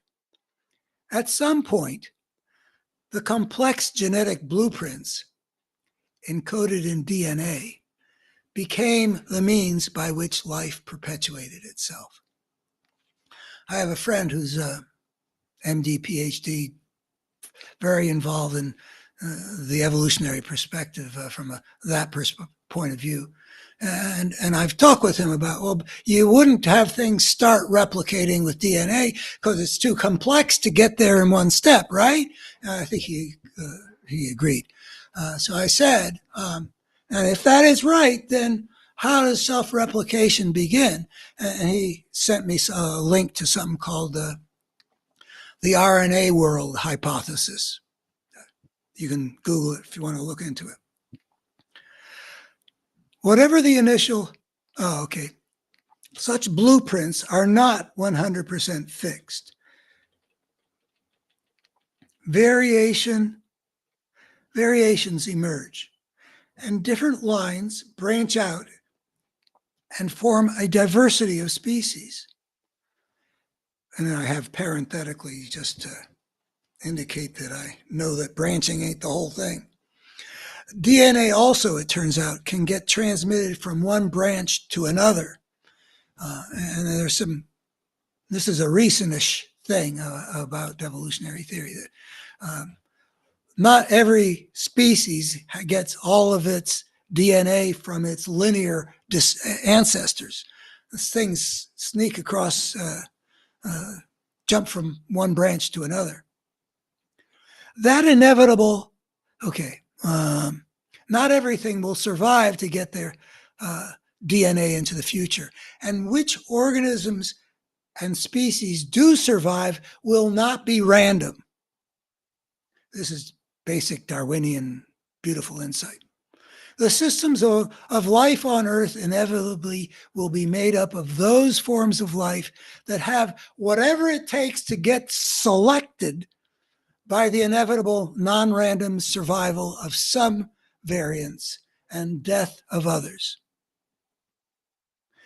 That inevitable selective process, without any plan or purpose. So there's a directionality that just sort of emerges because that's the nature of the dynamic. It's just what naturally happens. Whatever works. Niches get filled, predators as well as prey, parasites as well as hosts, because the process is wholly opportunistic. There is no value involved in life's emergence. And in the last podcast I did, I talked about the question of whether a planet with life on it is better than a life without life on it, a planet without life on it. And it's an interesting question, but anyway, while there is no value in life's emergence, it's not going for better or worse, it's going for whatever survives. One of the strategies that works for life involves the emergence of creatures who experience things in terms of value. Some things as better, other things as worse to experience. Value, thus, is an emergent reality, meaning that nothing mattered until there emerged creatures who experienced things as mattering. A process ungoverned by purpose, nonetheless, inevitably, quote, prefers life over death. It selects for what can continue to be part of life over what dies and is not continued to be part of the living system. The system that selects for whatever works inevitably creates an order that operates synergistically to make the evolving system life viable for the long haul. And I've been repeatedly in recent podcasts made the point that biological evolution is not just red in tooth and claw. It is more fundamentally order creating. It is not just the product of competition, which is what the late 19th century Europeans and Americans immediately saw it was talking about with respect to competition and the struggle for survival and all that. It was also a selection for patterns of interaction that were conducive to keeping the system going for the long haul. And I've quoted more than once a saying by the brilliant guy, Gregory Bateson. What's the name of his book? Was one of the best of the New Age philosophy books in a way. He's a very, very smart guy. No creature can win against its environment for long. That was a way of articulating something that wasn't always part of the thinking of industrial civilization, including the Darwinian revolution in our understanding. To win against your environment is to talk about how we are all dependent on the synergy and viability of the whole. That's what the biological evolutionary process that's continually choosing life over death is continually choosing good order, life-serving order. And then I have as a parenthesis to illustrate that. So that the predation of the wolf upon the sheep is part of the pattern of survival, not only for the wolves, but for the sheep as well. So that the lion and the zebra and the grass work together to create a perpetual motion machine, even as they devour each other. So, regarding the question, why are things the way they are in the systems of life on Earth? From 3.5 billion years ago up until a mere 10,000 years ago, that evolutionary process provides the heart of the answer. The selection for what can participate in the systems enduring for the long haul. But then came a major new development, a point of discontinuity in the evolution of life on Earth. That discontinuity was the emergence of a creature stepping onto the path of civilization, with civilization defined as those societies created by a creature that has extricated itself from the niche in which it evolved biologically by inventing its own way of life. That unprecedented extrication creates an unprecedented situation. That unprecedented situation generated a new systemic dynamic. And that new systemic dynamic meant that a new answer would be required to answer the question, why are things the way they are? Biological evolution eventually generated a creature with that unprecedented level of creative intelligence to escape the biologically evolved order. But inevitably, that escape from order inevitably meant descending into a new kind of disorder. The lack of any kind of order to regulate the interactions among the emerging new kind of life, civilized societies, meant that in the overarching system of such societies, a war of all against all was inevitable. And here we come to the non-random thing that's part of the idea of selection, but here in a new system. Only some societies will prevail in such a war of all against all. And which can survive and which cannot will not be random. This inevitable struggle for power combines with the open-ended possibilities for cultural innovation and variation. to unleash a powerful new kind of selective process. Maybe I should underscore here that open-ended possibilities for cultural innovation. As long as our ancestors were living in hunter-gatherer societies, in very basic terms, in terms of their size, their structure, and their means of subsistence, they were confined to the niche in which they evolved biologically. They were basically, they could be, develop different kinds of culture at a variety of levels or style of decorating pottery or making tools or whatever. There could be culture, but in some fundamental ways, there was not a big variety of things possible. But when you have a species have a breakthrough into civilization where they're creating a new kind of life form that's determined not by natural selection, but is invented as part of the creative process of the creature itself, the possibilities are way more various.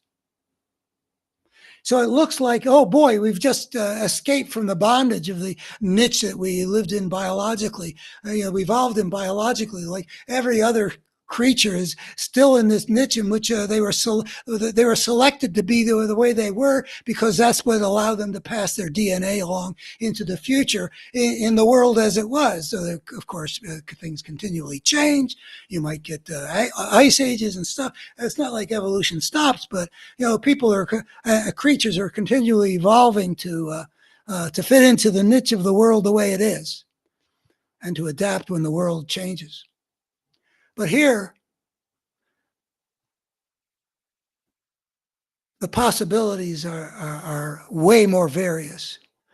And since these possibilities are merging into a place where there's going to be a war of all against all, you can generate a very powerful selective process. I mean, if they were no more varied than, say, hunting-gathering societies, not that I necessarily know what they were completely about, but I've done what I could to find out. If they were just that varied, then whoever would prevail in a war of all against all wouldn't be quite so different from those that don't prevail.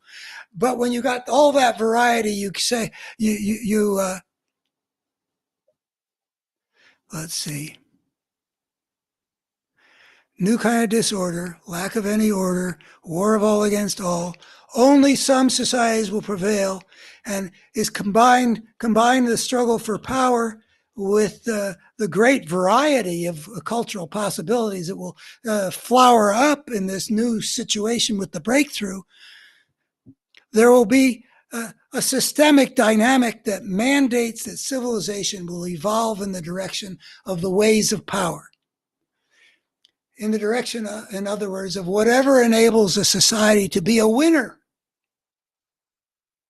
in an anarchic war of all against all.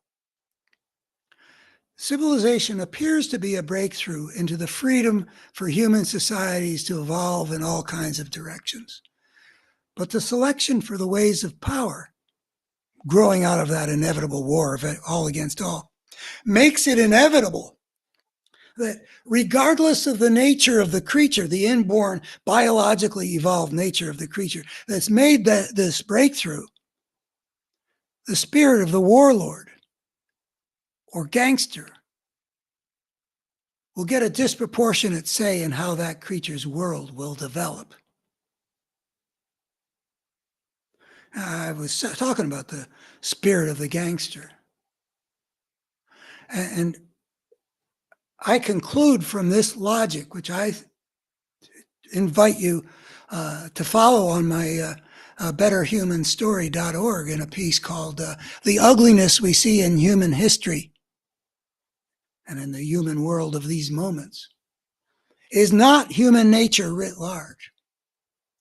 And that's because of this social evolutionary process that mandates that any creature on any planet, anywhere in the cosmos, that makes this breakthrough onto the path of civilization will inevitably get caught up in a social evolutionary process that it did not choose, could not avoid, and in which the spirit of the gangster will have a disproportionate say in how that creature's civilization will develop over the generations, centuries, in our case, obviously millennia, because we still haven't got it under control.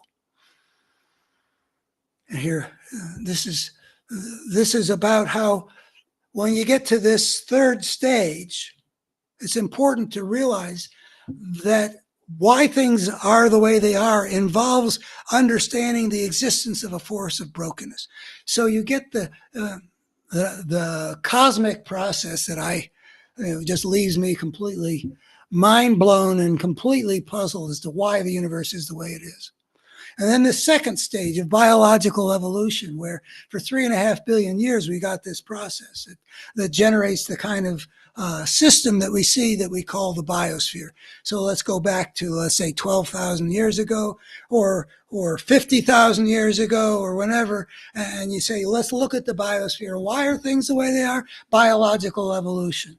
And of course, there's other stuff going on. I mean, part of how they are the way they are is because, from 66 million years ago onward, things are the way they are because out of that chaotic cosmos streamed this big asteroid and ended the age of the dinosaurs and created this vacuum in the ecological system where the niches were empty. And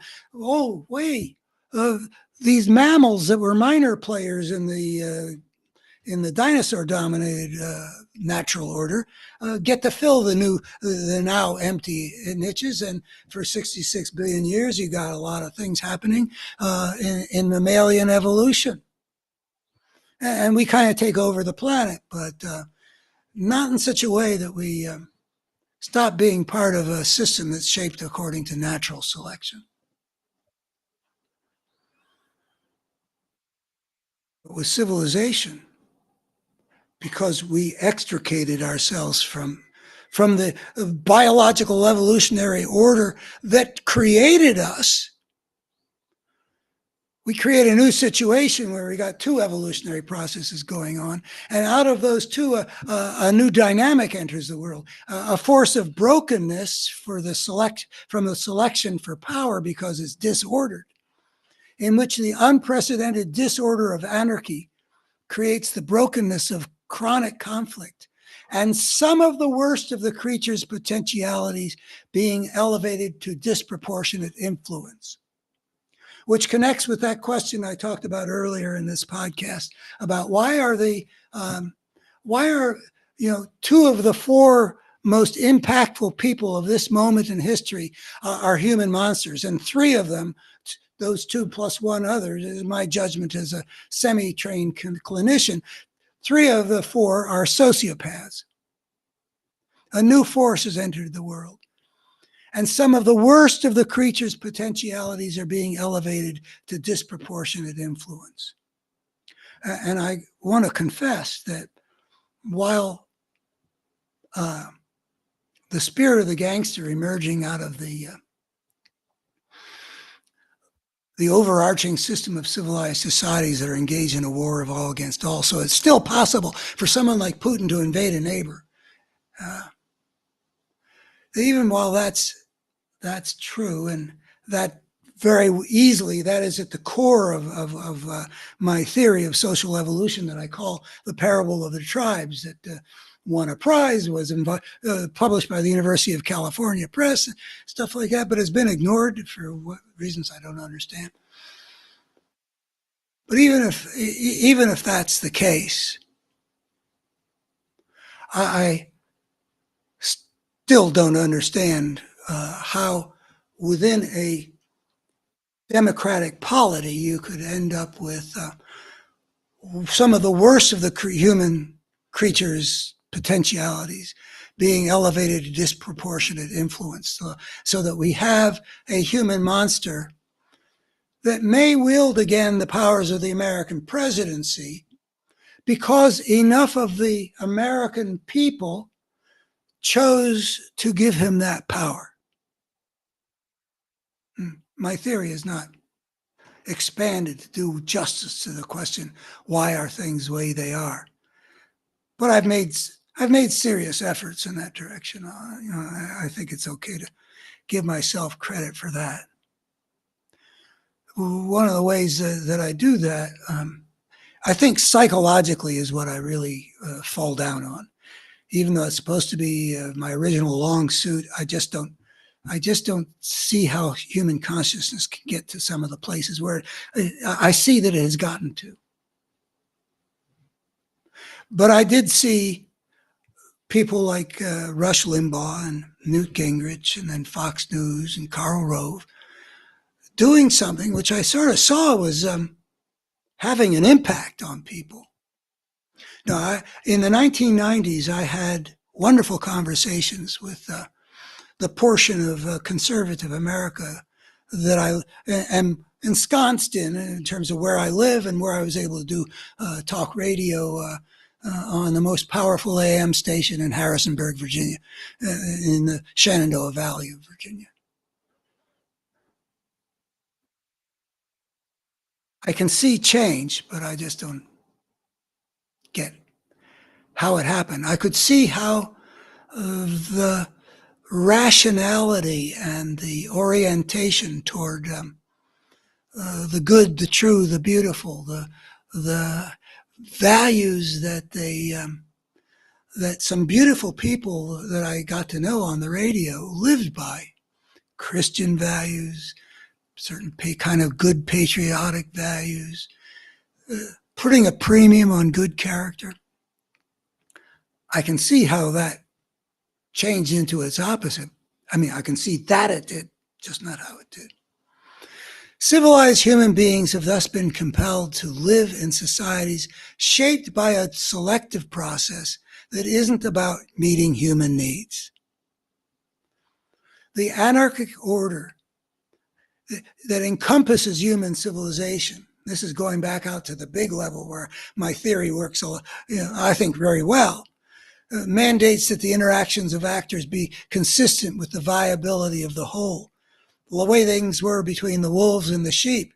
But within a democratic order, how does that destructive force gain this kind of power? Different problem with a different kind of solution. I could see how at the level of forces, I could see how the force of, for example, white supremacy and the force of corporate greed, which had been very powerful currents of brokenness in American history for, for going back a long, long way, but tended to cancel each other out when one of those forces found its home in the part of the power system called the Democratic Party, and the other part of the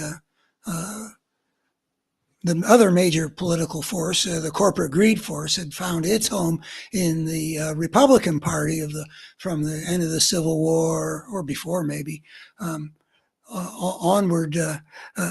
But there was a shift in which both of those powerful forces of brokenness, the force of this that was the democratic force that was aligned with the slave power and then with the Jim Crow power and the force of segregation and white supremacy in general, when the in the Democratic Party, all the way up through the fissure was beginning with Truman in the late 40s, who tried to integrate the army, leading to the Dixiecrat walkout with Strom Thurmond carrying some of the states of Dixie, but Harry Truman winning anyway, and all the way up to LBJ signing civil rights legislation, which, as he foresaw, meant losing the solid Democratic South. And over the course of, like, say, from 1965 to 1990, coupled with the Nixon's Southern strategy in 1968, the Republican Party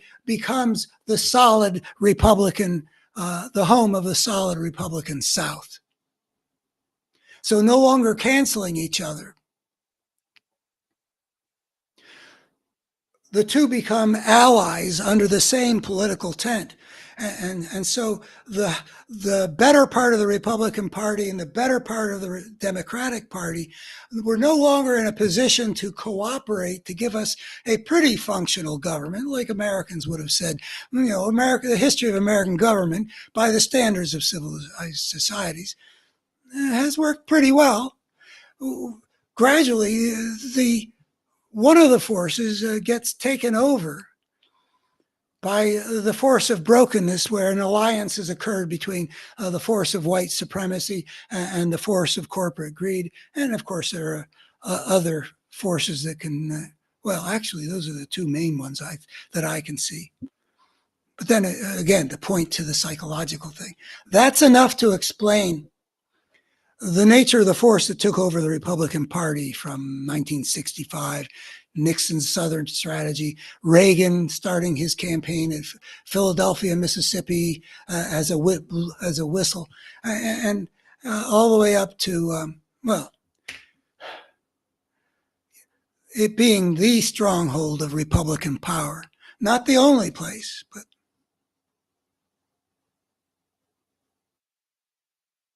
the psychological issue of how do you take intelligent people and get them to turn off their intelligence, and get good people and get them passionate in their support for a Republican Party that's really attacking the basic institutions of American democracy and the rule of law and the Constitution in a blatant, wholesale, increasingly naked way. And to line up behind a guy who lies more than any human being we've ever seen, who's more utterly selfish even than Netanyahu is willing to just damage his country for his own self-serving purposes. But Trump takes the cake. I mean, he wasn't even willing to put his own interests secondary when we got hit with a deadly pandemic. I mean, he's really a piece of work. And to do the damage he's done to American democracy by putting out this big lie about the stolen election, and now putting out the big lie about the weaponization of justice, that he's being investigated and prosecuted for illegitimate reasons when it's just no way of escaping the truth. This guy's been completely lawless his whole life, and he's gotten away with a huge amount. And he basically forced Merrick Garland to go after him by naming the special prosecutor. And we can also see that it's a force that's given us already a Supreme Court that has aligned itself with the fascist cult and with the plutocratic fascist alliance by protecting the criminal against the rule of law, delaying Trump's trials for his most serious crimes. For no good reason. I mean, there's no good reason for the court to have not had this January 6th trial about the insurrection taking place in Washington, starting in January, being over by now. And then the inroads made into our judiciary, as shown by the disgraceful behavior of this Judge Cannon in Florida. And the defenders of the rule of law are just still way too cautious. I heard this guy, Tim Heathy, he's really a good guy. He was big on the January 6th committee in Congress, talking about Judge Cannon, giving her the benefit of the doubt, like she doesn't know what she's doing. I've heard a variety of ways in which people do that. I don't like to be irresponsible about anything that I conclude. I mean, if you'd had my dad for a father, you would have internalized very centrally the value of not concluding that you know something when you don't know it. I think that we've seen more than enough to conclude beyond a reasonable doubt that Eileen Cannon is behaving utterly corruptly to protect a criminal against the rule of law, just like the Supreme Court is. And I don't have any doubt really about either of those, beyond a reasonable doubt. Time to stop bending over backwards. And incidentally, another one of the things I'd like to understand, I'd like to, maybe if I could have Andrew Weissman on here with me, I'd like to ask him. I mean, he talks frequently about how if Cannon does such and such, then Jack Smith can appeal to the 11th Circuit. And they very well could kick her off the case. It would be like 3 strikes, you're out because of what they did, the scathing way that they overturned her twice before. Okay, I get it. Smith sort of sets up the traps, and if Eileen Cannon into the trap, like in this case, rules against Judge Smith's petition to have put Trump's terms of release such that he is compelled to shut up about making false accusations that the FBI was going to Mar-a-Lago prepared to assassinate him, completely abusing what is a run-of-the-mill boilerplate, the company's every raid, including not raid, but every FBI search, including of Biden, and to be about controlling, making sure that the use of force is not used, completely misrepresenting. So if she turns that down, Andrew Weissman's already said, that would give him, and other people too, that would give Jack Smith the ability to go to the 11th Circuit, and finally they'd have to pass on her. I wonder, is it really? I mean, she's not ruled against him. I bet she's just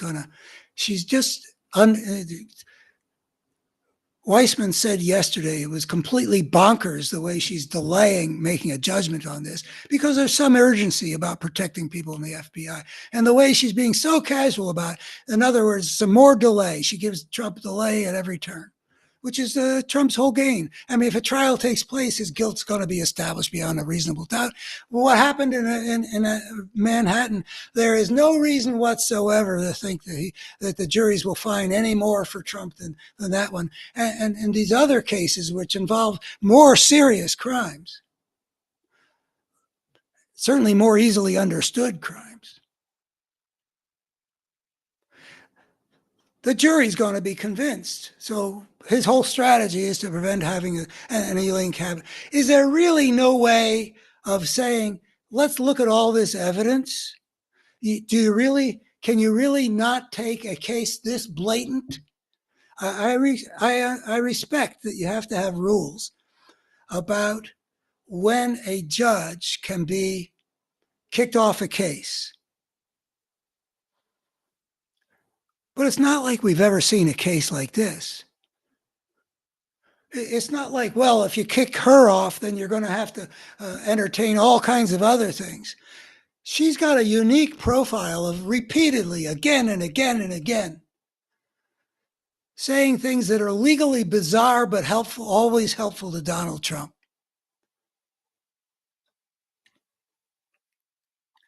Can't this whole pattern of evidence be sufficient? Does it have to take a particular form of making an actual judgment that is indefensible according to the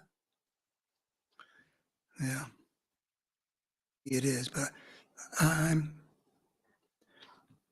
I think, people like Jack Smith and the people who work on his team and Andrew Weissman and they they know this system and I don't. I mean, except somewhat superficially. I mean, the idea of appealing to the circuit court to force the judge to recuse herself on the basis of, you know, 30 pieces of evidence that add up to a very coherent picture. I, I don't know how completely off the wall that idea would be. But this is not a normal situation. We don't normally have defendants that are managing to game the political judicial system, such as to escape accountability for serious crimes that are very germane to who do you want to have be president of the United States. You don't want the guy taking the oath of office to be somebody who blatantly and destructively violated his oath. You don't want the commander in chief of the American ship of state, the commander in chief, to be somebody who's already shown manifest contempt for American national security.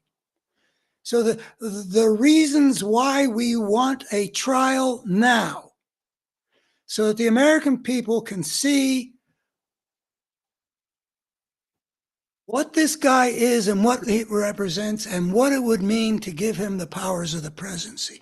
That is just overriding of interest. Such a any judicial system should have within it the capacity to do something special in an extraordinary situation.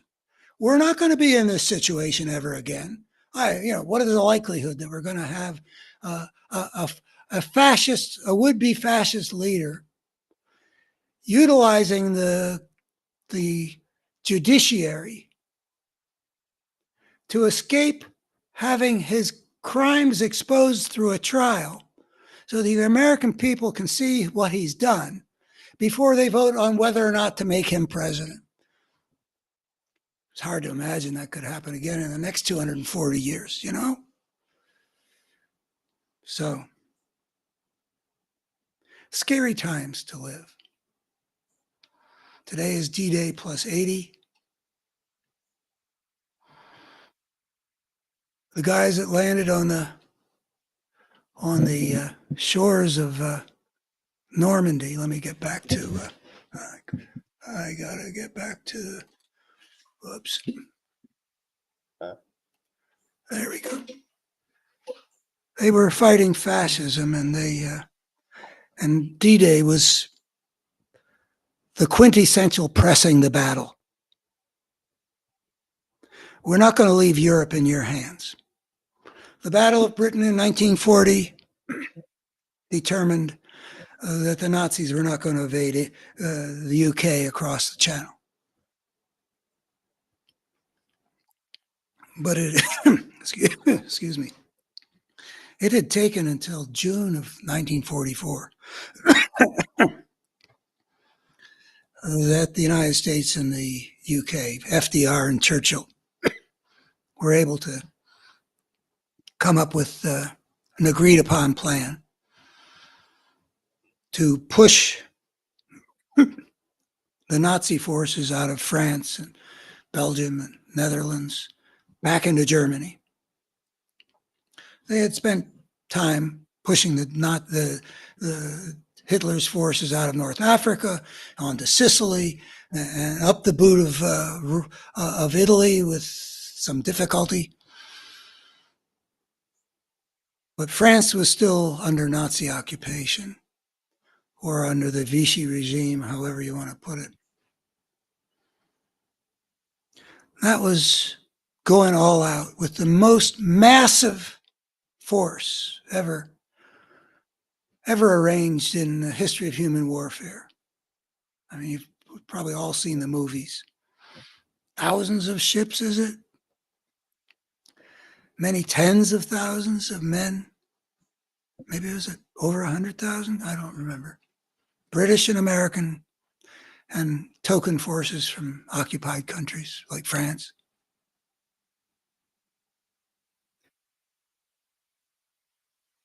A lot of sacrifice in doing that. You see at the beginning of Saving Private Ryan, the men in these landing crafts that are the vanguard of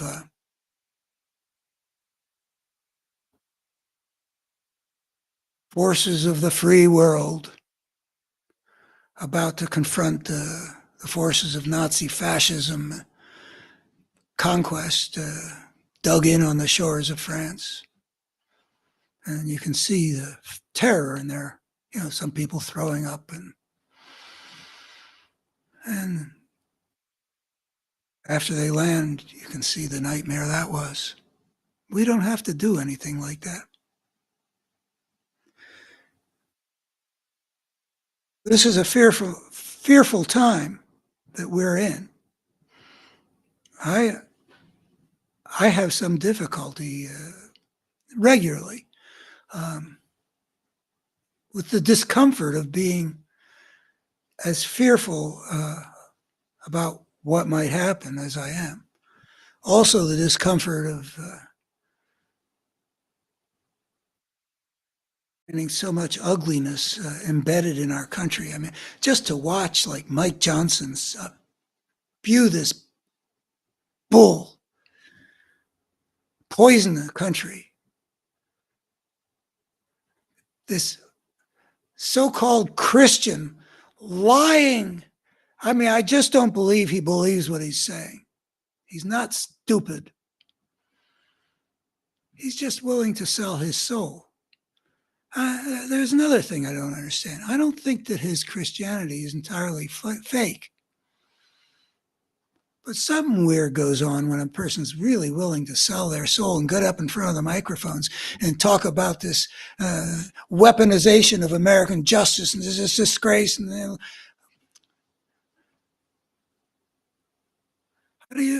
how do you regard yourself as a Christian when you go up and you bear such false witness?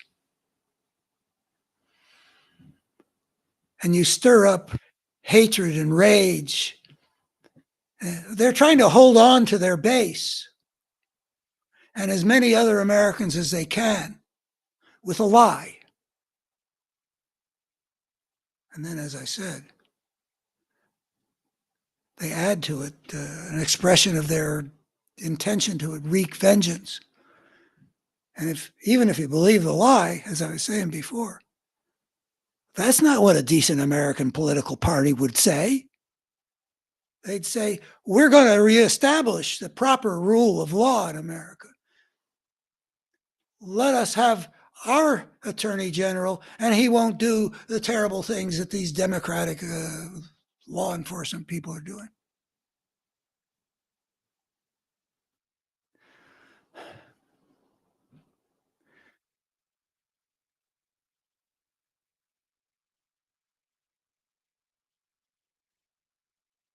Close with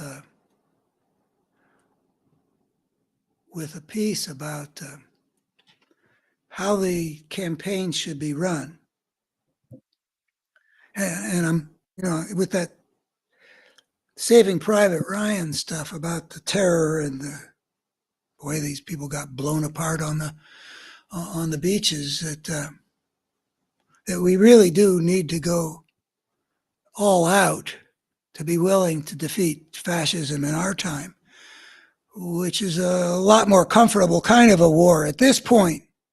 We still can defeat fascism without having to put our lives on the line.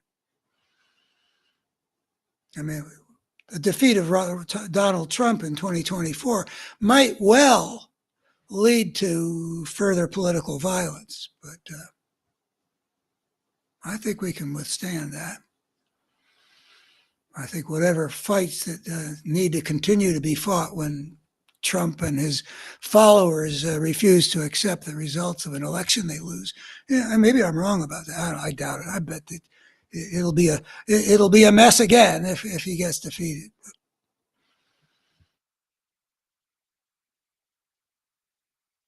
But between now and November, we got to fight the fight that we need to fight in the much more fortunate form that fascism needs to be fought right now. And here's a piece that I'm also still working on. I feel certain that I'm going to, when this is ready to go public with, I will be publishing this on Daily Costs, where I appear quite regularly, often sharing the things that I send to the conservatives in my op-eds. And I don't know if this will be an op-ed that I that put out onto the newspapers. I am going to put out an op-ed about the everybody who knows that Trump must not be given the powers of the presidency again has only one sensible option. So I'm not sure if I'm going to read that or not, but here's another related thing. On a liberal, it's how much should the 2024 campaign be pitched for Biden and how much against Trump? On a liberal website, I recently read a piece about the upcoming presidential election, arguing that Democrats should concentrate on persuading voters why they should vote for Joe Biden and not on why they should vote against Donald Trump. I don't claim to be certain about what works. But if that author is right, that says something quite unfortunate about the American people. There is a case for Biden, and it certainly makes sense to make the case.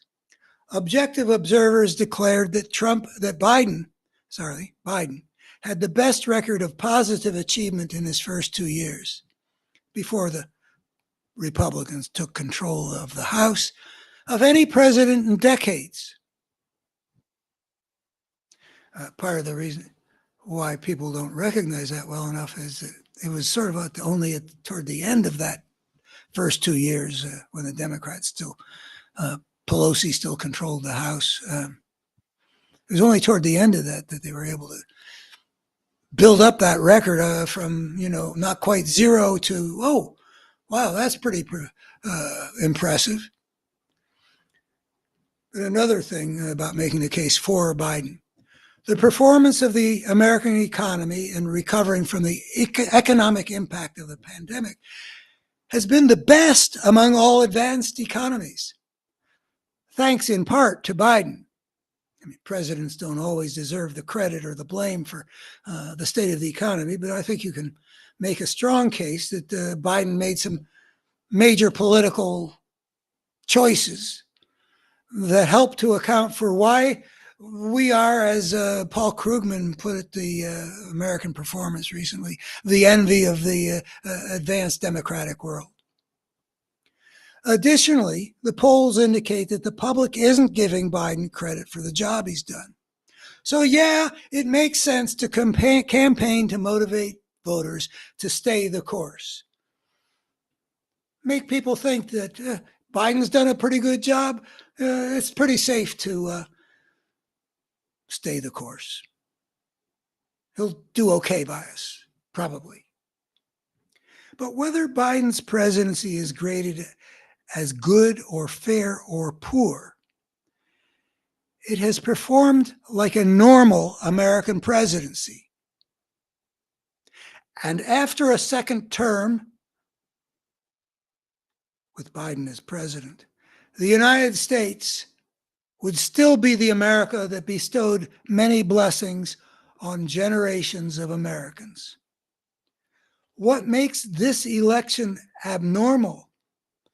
What makes the stakes in the voter's choice so enormously consequential has nothing to do with Biden and everything to do with his opponent. And his opponent is the only person besides Biden who might become president. Trump's winning the presidency clearly represents an unprecedented threat to the survival of American constitutional democracy, the one that our founders gave us more than 2 centuries ago. Trump's 88 indictments show how lawless he's already been. But lately, Trump has been far more explicit about his intention to sweep away the order of democracy and the rule of law in a systematic way. What would it say about America if the smartest strategy is to downplay the most important truth about this political moment? And the most important truth is that Donald Trump must not be given the powers of the presidency. What would it say about America if the smartest strategy was to downplay what was most important and to focus instead on why people should vote for Biden? Are we, the American people, so ill-equipped for democracy? People are not moved by facts, declared the author of that article that argued Democrats should focus on Biden. He was arguing, it seems, that showing the American people the enormous body of facts that expose Trump's ugly and criminal and fascistic record and plans would not affect how people will vote in November. Whether he's right or not, conceding that Americans cannot be moved by facts that paint a vitally important picture would mean giving up on one of the foundational beliefs that inspired America's founders, who gave us our constitutional order. When they created a system that attempted to solve the age-old problem of tyranny, creating the first political system that empowered the will of the people to see to it that power is wielded with the consent of the governed,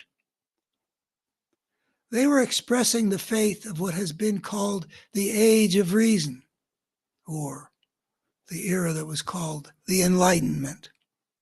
They designed a system to enable the truth, facts, to emerge freely and to play its proper role in guiding the choices the people make.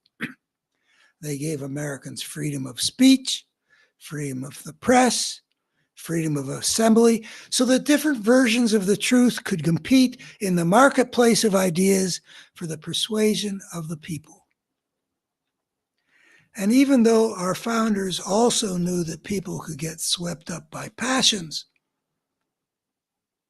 and that factions could strive for their own self-serving purposes, they believed in the ability of human beings to use their reason to grasp the truth,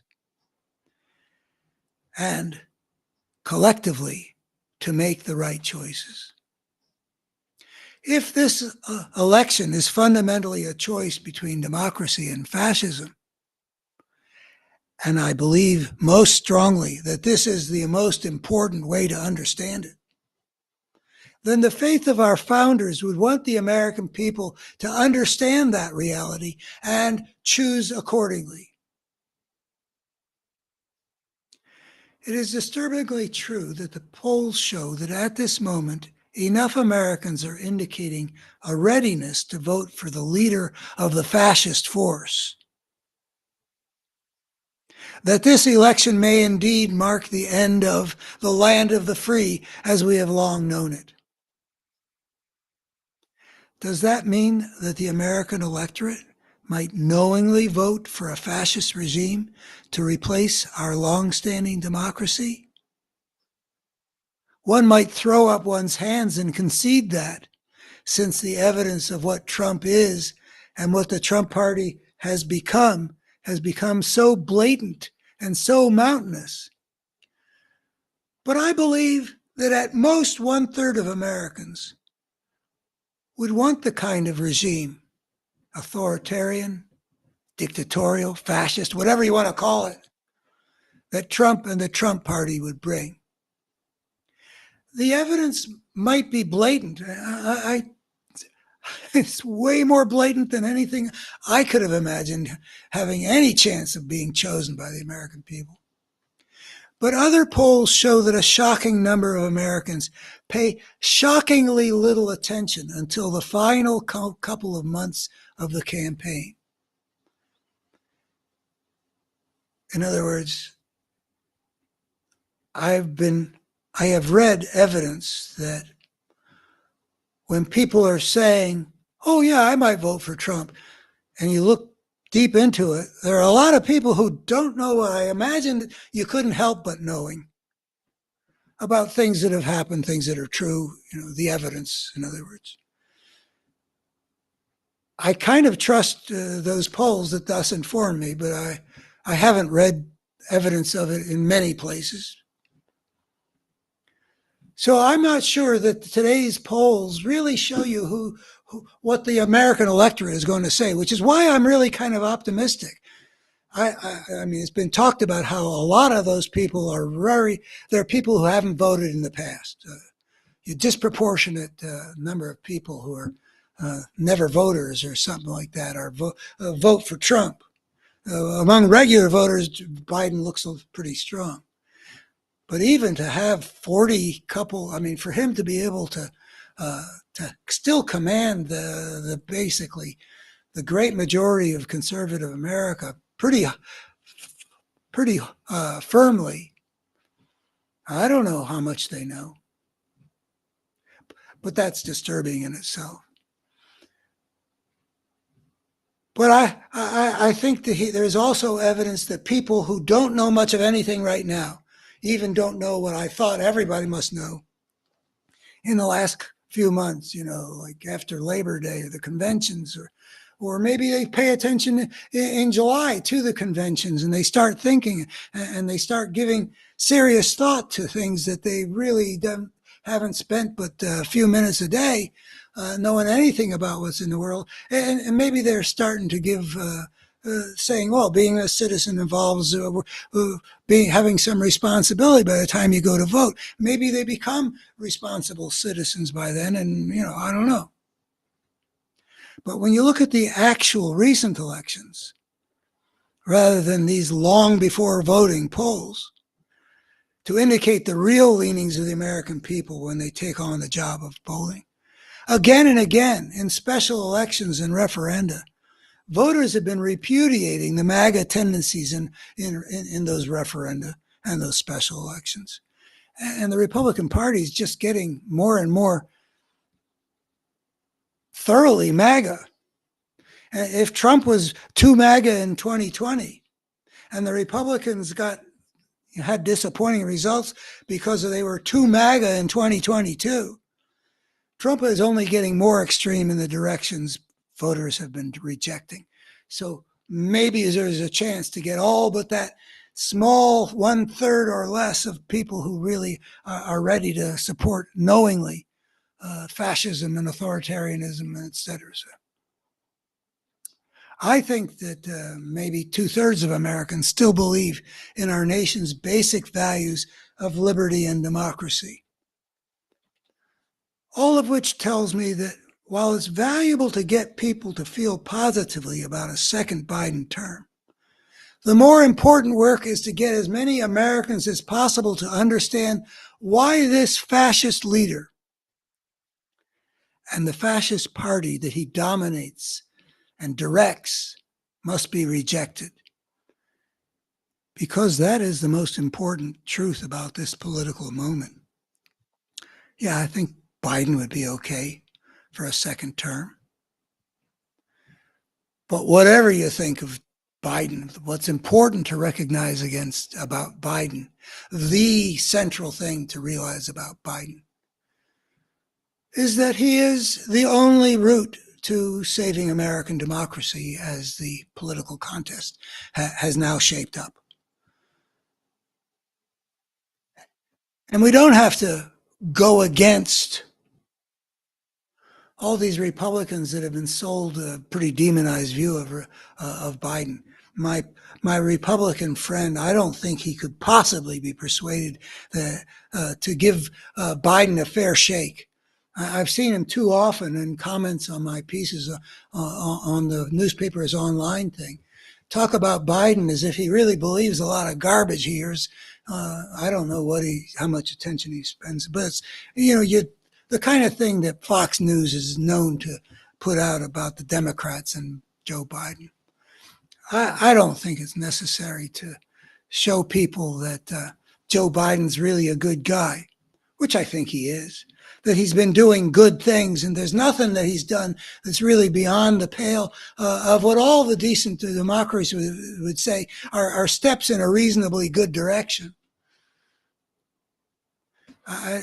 But I think that better to show that you got to vote for Biden because the alternative is losing our democracy, or at least quite possibly, maybe even probably losing our democracy because of what he and his party have shown themselves to be. Well, I appreciate your sticking with me, those of you who did. I'll leave for another day to lay out in a fuller way. I guess it'll be next Monday. That additional piece that was on my placard for what I was going to talk about. Those who know that Donald Trump must lose have but one sensible option.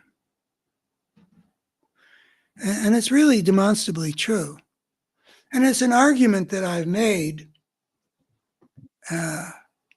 historically. I've had the chance to make it like in various newspapers back in the wake of the 2020 election, where Ralph Nader, who claimed there wasn't a dime's worth of difference between George W. Bush and Al Gore, siphoned away so many votes in the state of Florida, where it turned out everything hung, that he gave us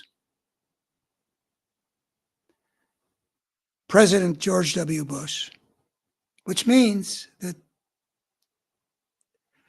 people, almost 100,000 Floridians voting for Ralph Nader, ended up having given us the Iraq War. Al Gore would not have done that if those 96,000 Floridians who voted for what's his name, Ralph Nader, had instead voted for one of the two major political party candidates that they would have preferred, given if there was ranked choice voting, say, vote for Nader number one, and if he is not in the final two, then vote for Gore.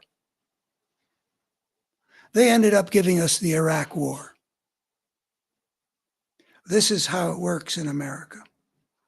Ranked choice voting would solve that problem. Everybody could vote for their conscience.